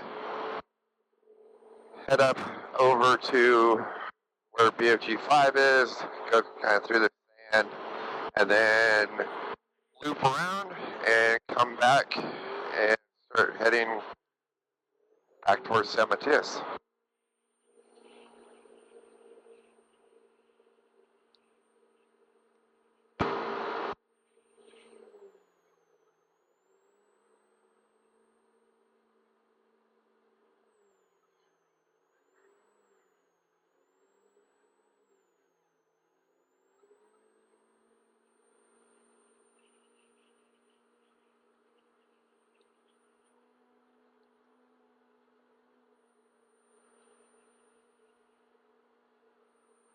This is race mile 640, cutting through the pass in the sand here and heading over, doing this kind of loop around the mountain, then back over towards Saldana and head back south.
Race mile 655,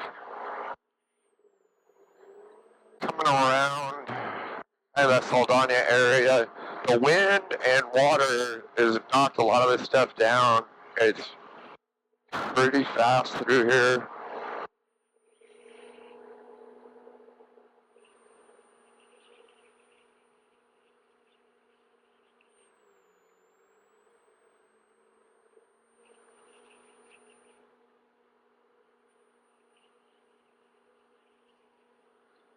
I think you guys will like this upper part.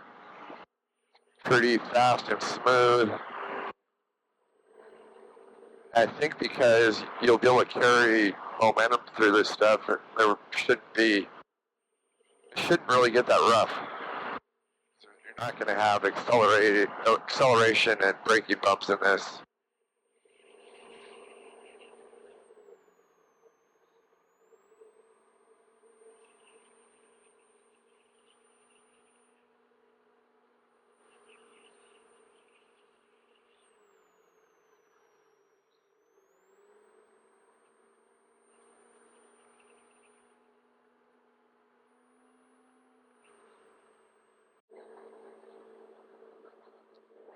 Race mile 660,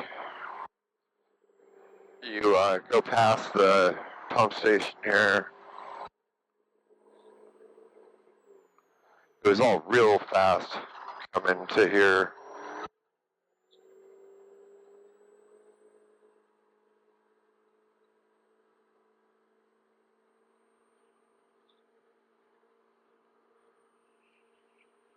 Should be passing mile marker 660 in the next couple hundred yards.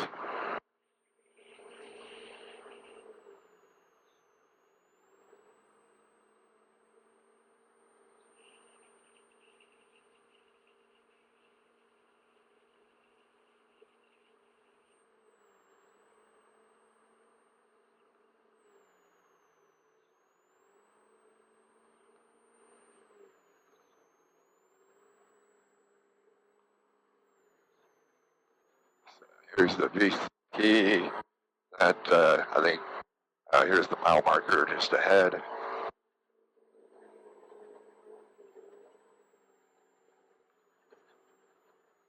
So 660.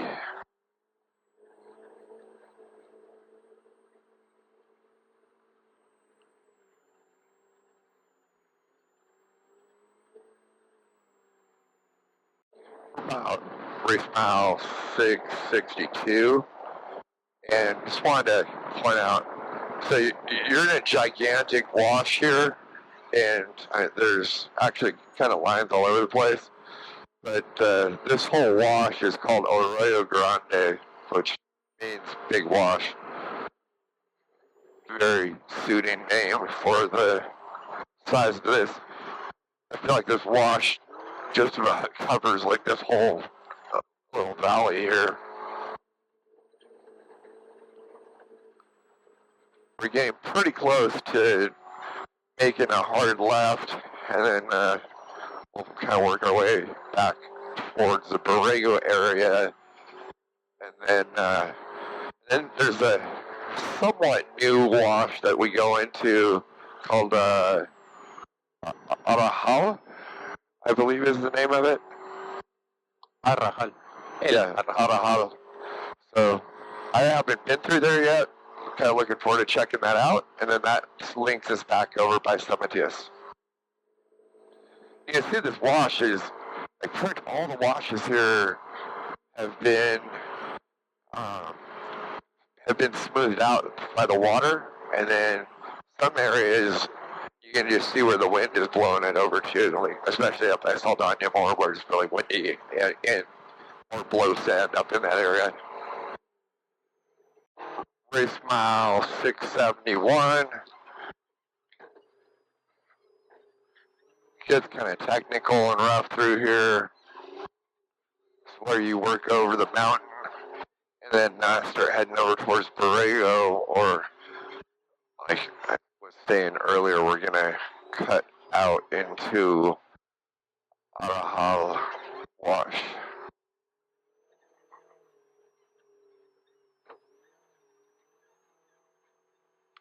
It's a little rocky in here.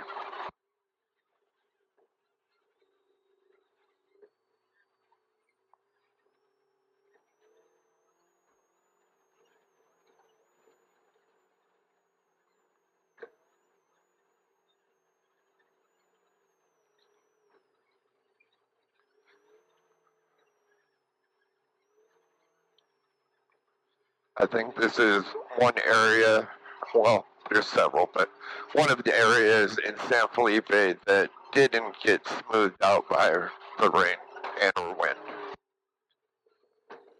But it's always rough in this spot.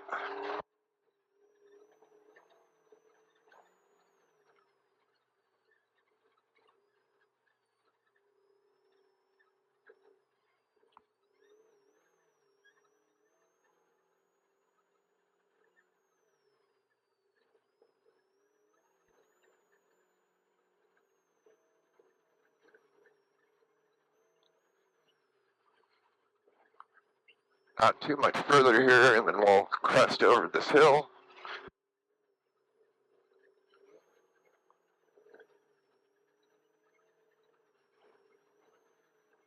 This is definitely another one of those spots on this race course you want to just pick your way through.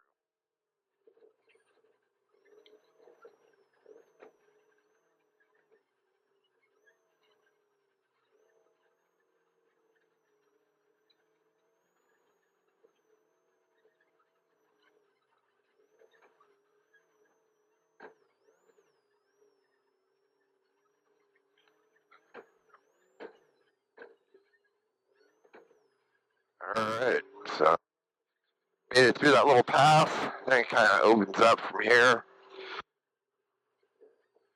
We'll probably pick this back up towards Ojos Wash.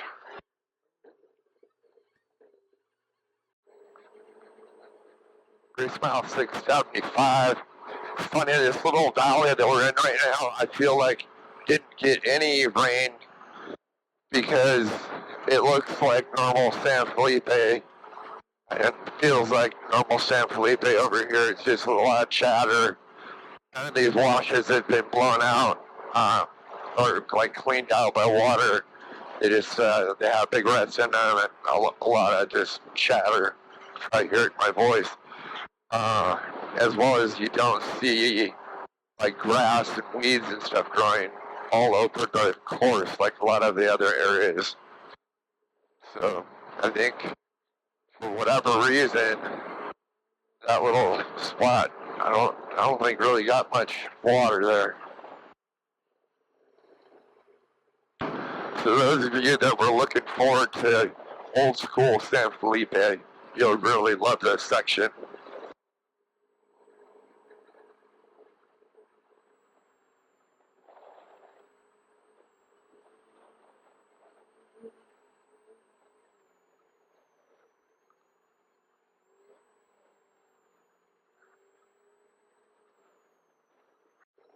Just past race mile 685.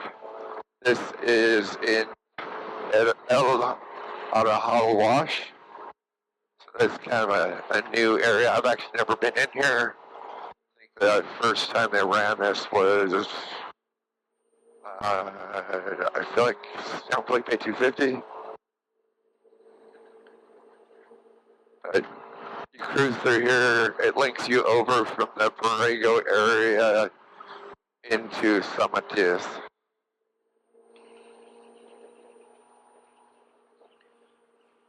And so far it's been pretty fast.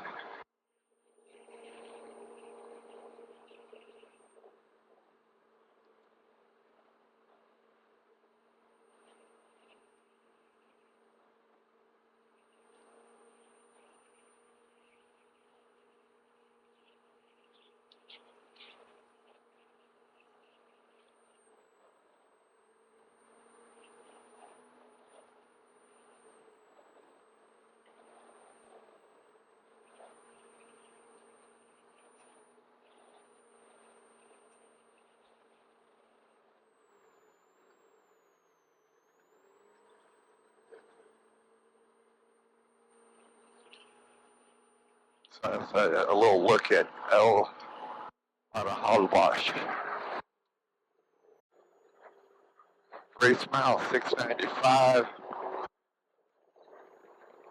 We're getting pretty close to getting back to Highway 3 and crossing over, then going to Encintos.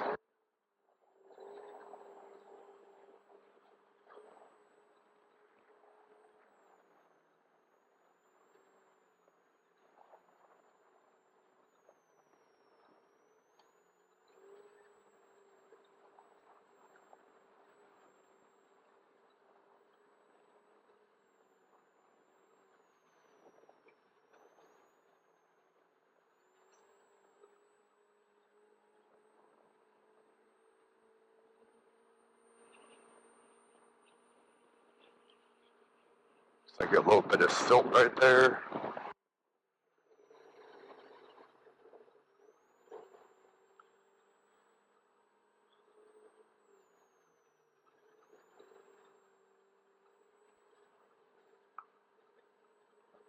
So you gotta head over this way to hit VCP 363.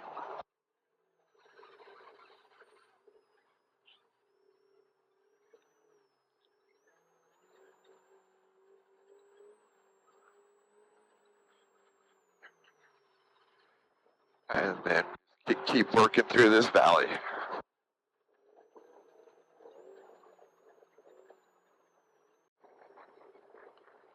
Coming up on race mile 700. This whole last little stretch is pretty tore up. And this is before anyone's pre-ran on it. So enjoy this part. It's funny because this area hasn't really been raced on much, but it's just got a lot of, like right now it's not that bad, but a little bit before this, there's just a lot of bumps and chatter. So it kind of reminded me of what it used to look like running parallel to Morella Road when that was fairly fresh. This is kind of smoothed out and opened up a little.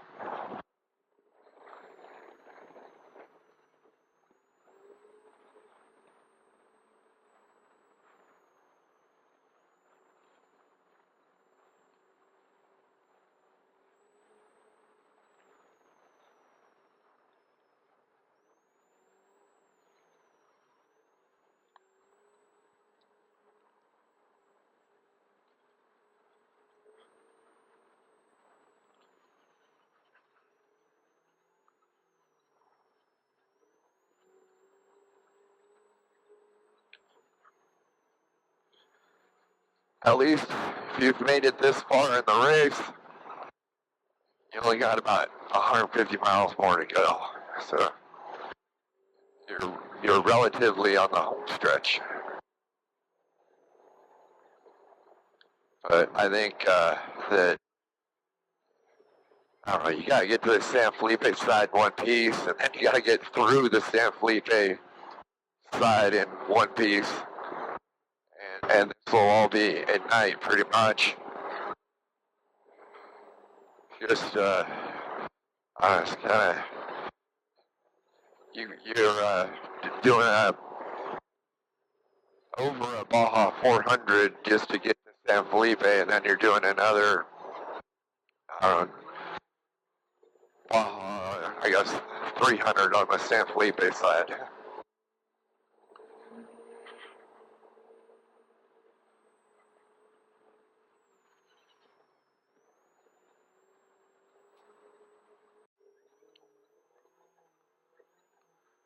For all the whoop-de-doo fans out there, you'll really enjoy this section. So around 7:08. What's good is you're nice and fresh, as well as your vehicle, so you're ready to get up on top of these.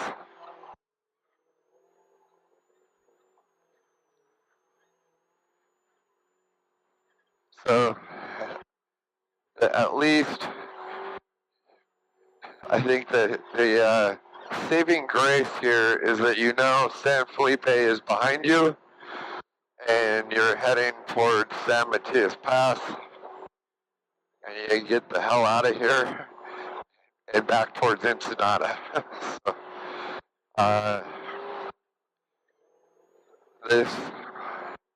but you get one last little hurrah out of San Felipe before it lets go of its grasp on you.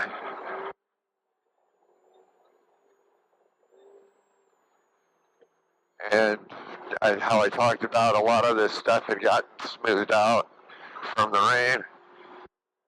This last little bit, probably 40 miles or so, I think the rain missed it, or it didn't do anything to it. So, and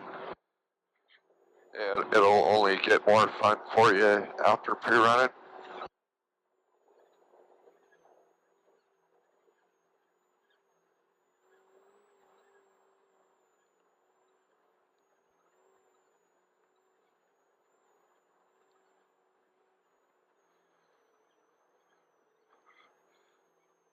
Definitely hope everyone enjoys pre-running and has a great race.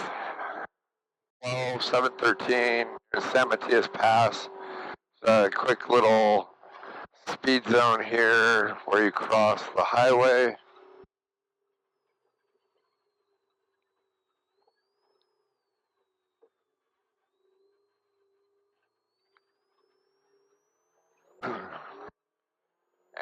And then you're going up the wash, go back to race speed. Looks like this wash got rain as well. Looks kind of cleaned out. We'll see how it is. See if there's any rocks that got dug up. So far, it actually looks pretty good. It's funny because it seems like the berms from the tracks where the course runs kind of held water in there, and then the water just ran down the middle, cleaned out the whoops, but it didn't run over the berms. But you can kind of see what I'm talking about right here, where it just flattened the whole thing. Need that before every race.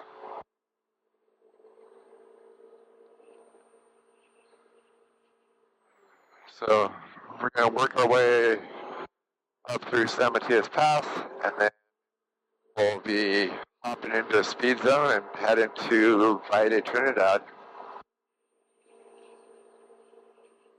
Go trail, or got through the gate. We're going up the go trail now.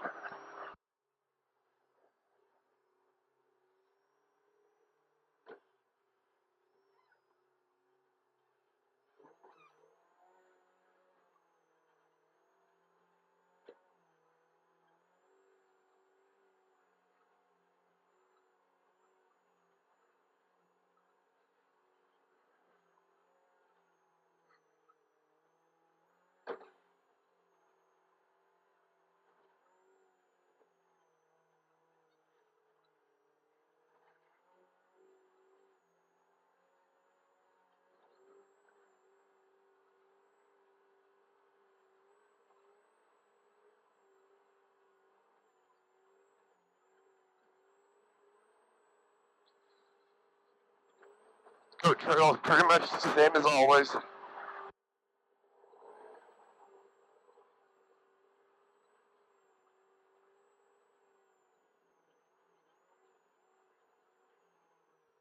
Heads up, kind of by, after you go up Goat Trail by Hamau, there's a boulder at Danger 23. These got exposed a lot. So there's a line that went over to the right that I watched guys doing at the 400. I just tried doing that.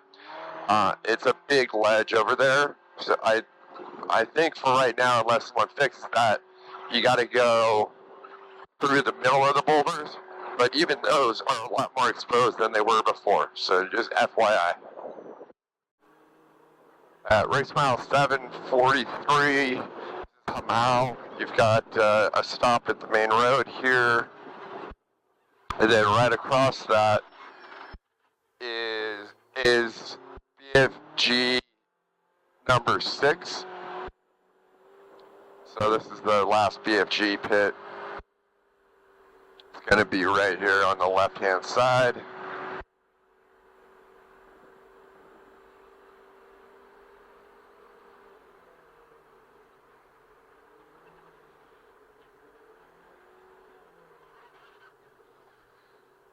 If you want, you can go into this big silt hole, or just stay to the side over here.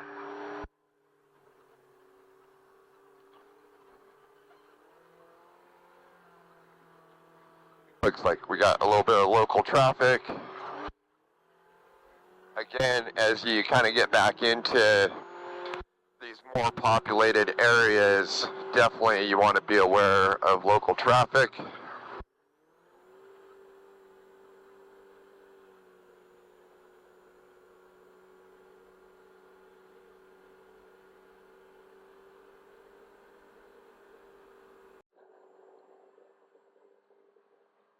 Race mile 749 is Nuevo Junction. We're kind of coming into that right now.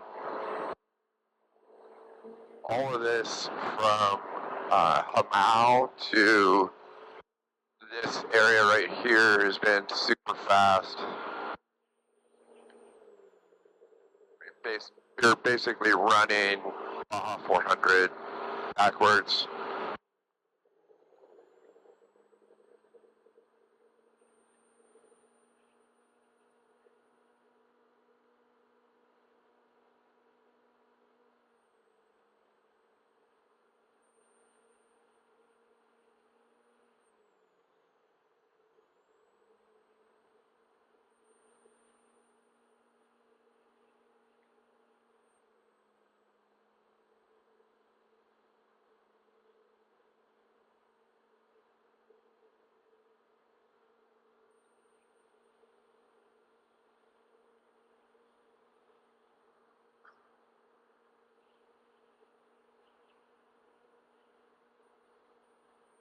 got a gate that you go through, then make a left.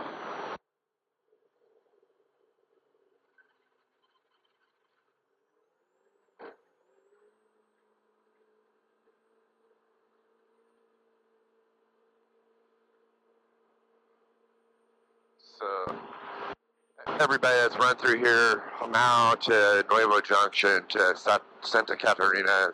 Pretty much all the same stuff, super fast.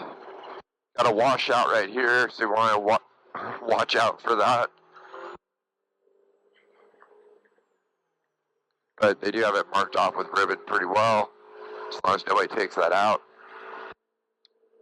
So keep moving along here.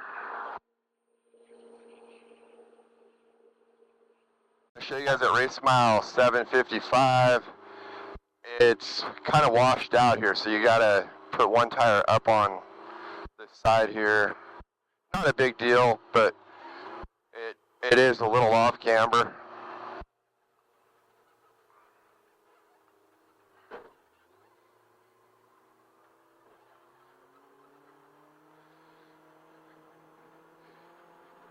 You definitely can see that there was a fair amount of rain in a lot of places on this race course.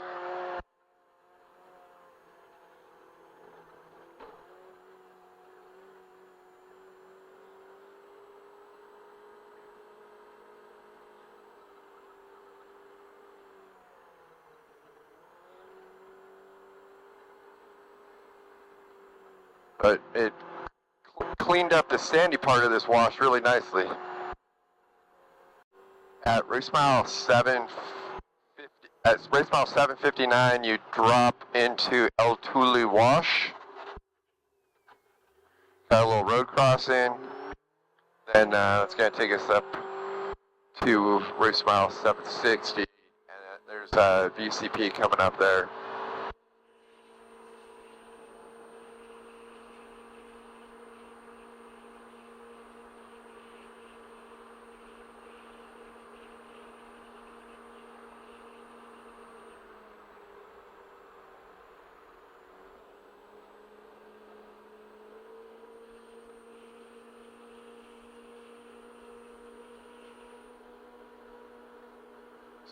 El Tule Wash is pretty smooth.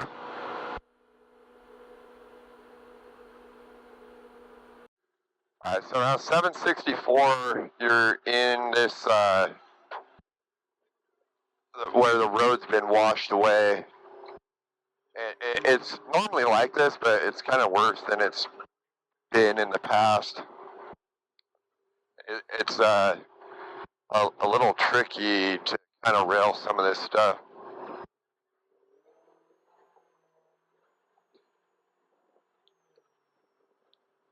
Like it's not that it's hard to get through here. It's just going to be, I think, it'll be interesting at speed to try to have a nice flow through that.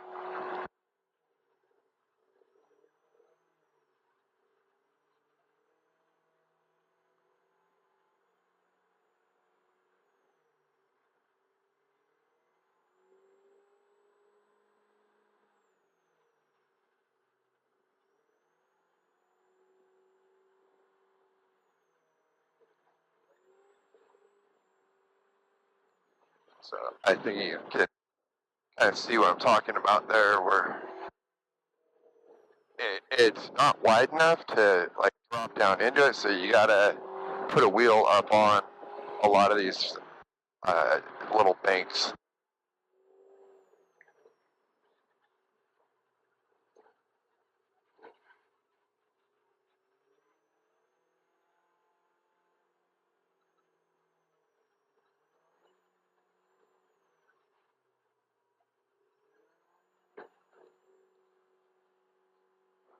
So again, another area that's been affected by the rains. This is about race mile 773. You get kind of some little pine trees up here. It's really windy, tight, and technical. It's a fun section, and definitely looks a little different than some of the stuff we were doing yesterday over in San Felipe. But it's real tight, just winds back and forth quite a bit through here.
That corner will get more burned in.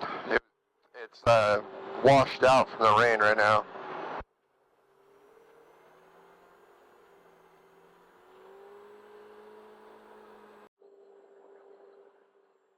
This is race mile 785.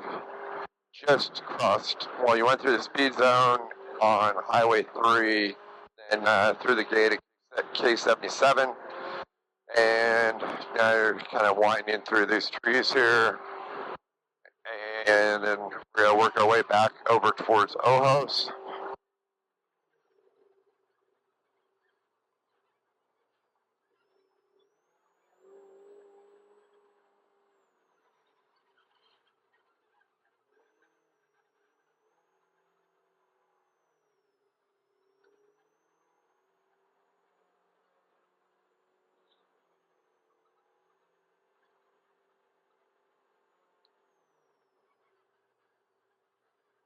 When you're pre-running, if you're out here, especially areas where the Baja 400 was run the other way, if you see a lot of wrong way signs, just disregard those because we've come across a fair amount. I think some of those are still going to be taken down, but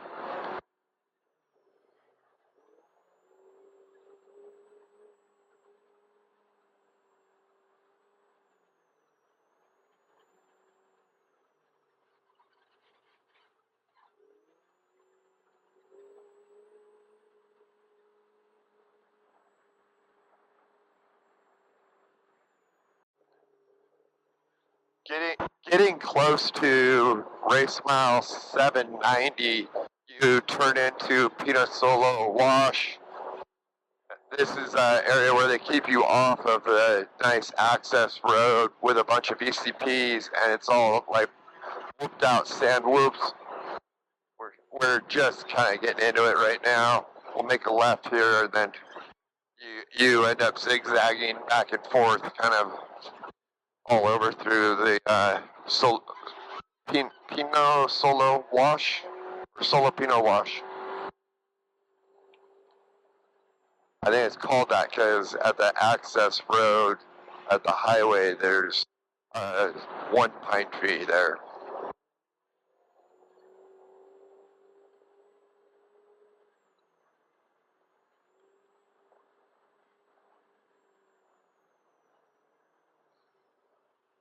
I think when we came through here for the 400, this had gotten all washed out from rain.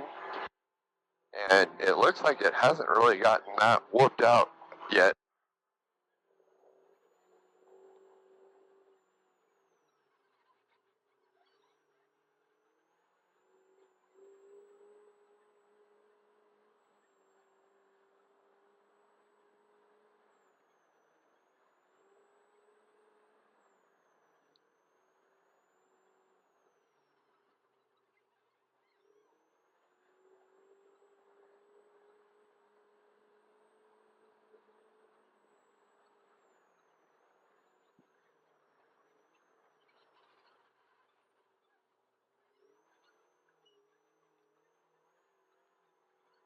The local traffic, This is by Solopino Wash.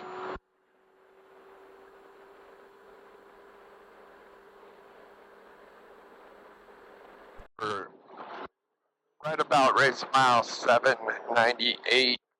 This area is called Las Biznagas, or Biznagas, because a biznaga is a barrel cactus, and you'll see here in just a second, there's a bunch of barrel cactus around here. Hence, Las Biznagas. So there you go. Barrel cactus. They're kind of sprinkled all over the place out here.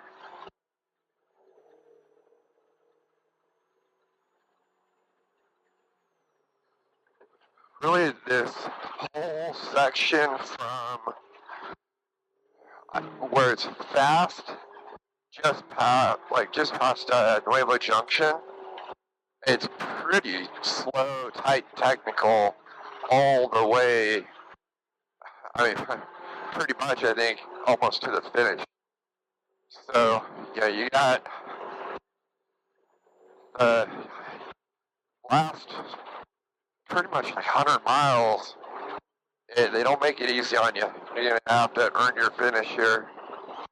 And I think what's tough is, like, you get excited. Well, like for us, we're filming, I'm like, oh man, we're by to Trinidad, we're almost back. And you think you're almost done. And then this last little bit just takes forever. So I know for racers, you're going to be excited. Be like, oh man, like we're almost to the finish. And then this last 100 miles is going to take forever.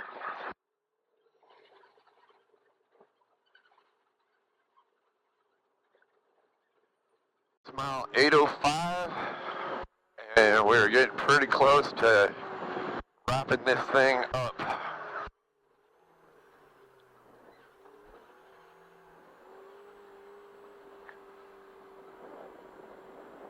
Again, I hope that you guys find that these previews are helpful for you, and big thank you to Upfit UTV and Rugged Radios for helping support this and bring these to you guys. We've spent 5 days out here on the course filming, and I feel like we got some pretty insightful information for everyone, as well as, to me, the kids, the people that don't get to come down here. I want to show all you guys what it's like to, race in a SCORE Baja 1000. Different types of terrain and just the sheer amount of course that is covered.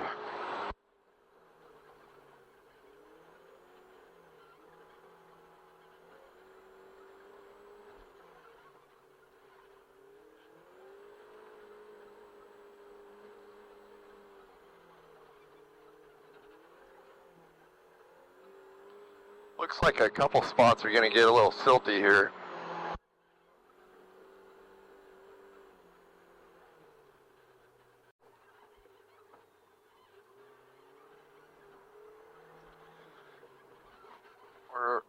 We're probably about race mile 807.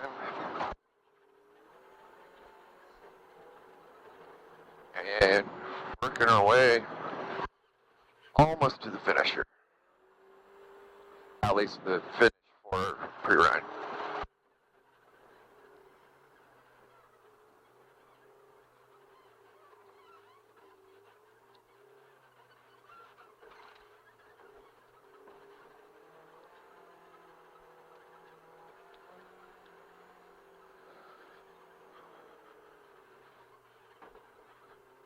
So this used to be a bunch of hoops in here, and it's all flat now.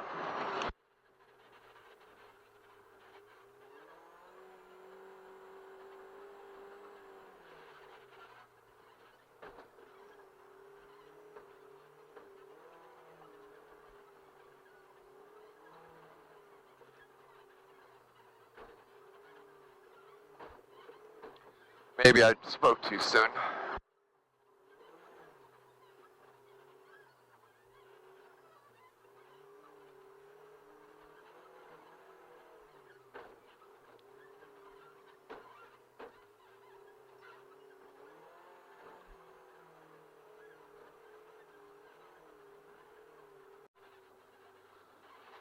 Alright, we're getting extremely close to being done with this course preview pre-run.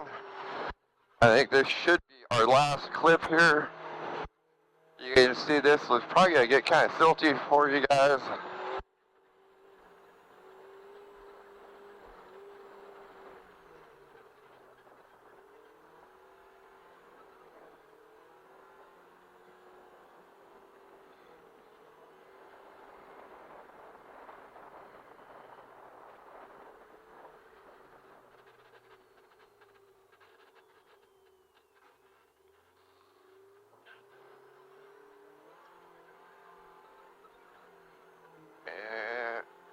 And got a little bit more, so yeah, there's some more silt.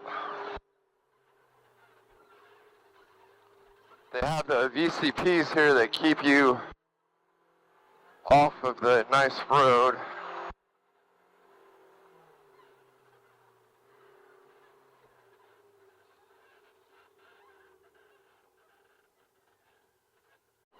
I hate to break the news to you guys, but this will be the last video because we are almost at 8:10, and that'll be the final spot that where we link back and the pre-running starts and stops. You got a pretty good off camera right here.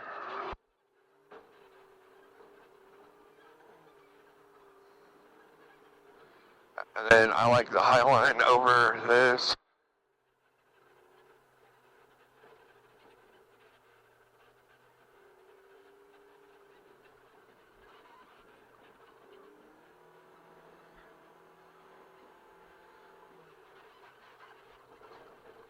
So again, thank you to Upfit UTV and Rugged Radios for helping support this, SCORE for helping us out here, and hope that you guys found this helpful and help show everyone what it's like out here on this Baja 1000 race course.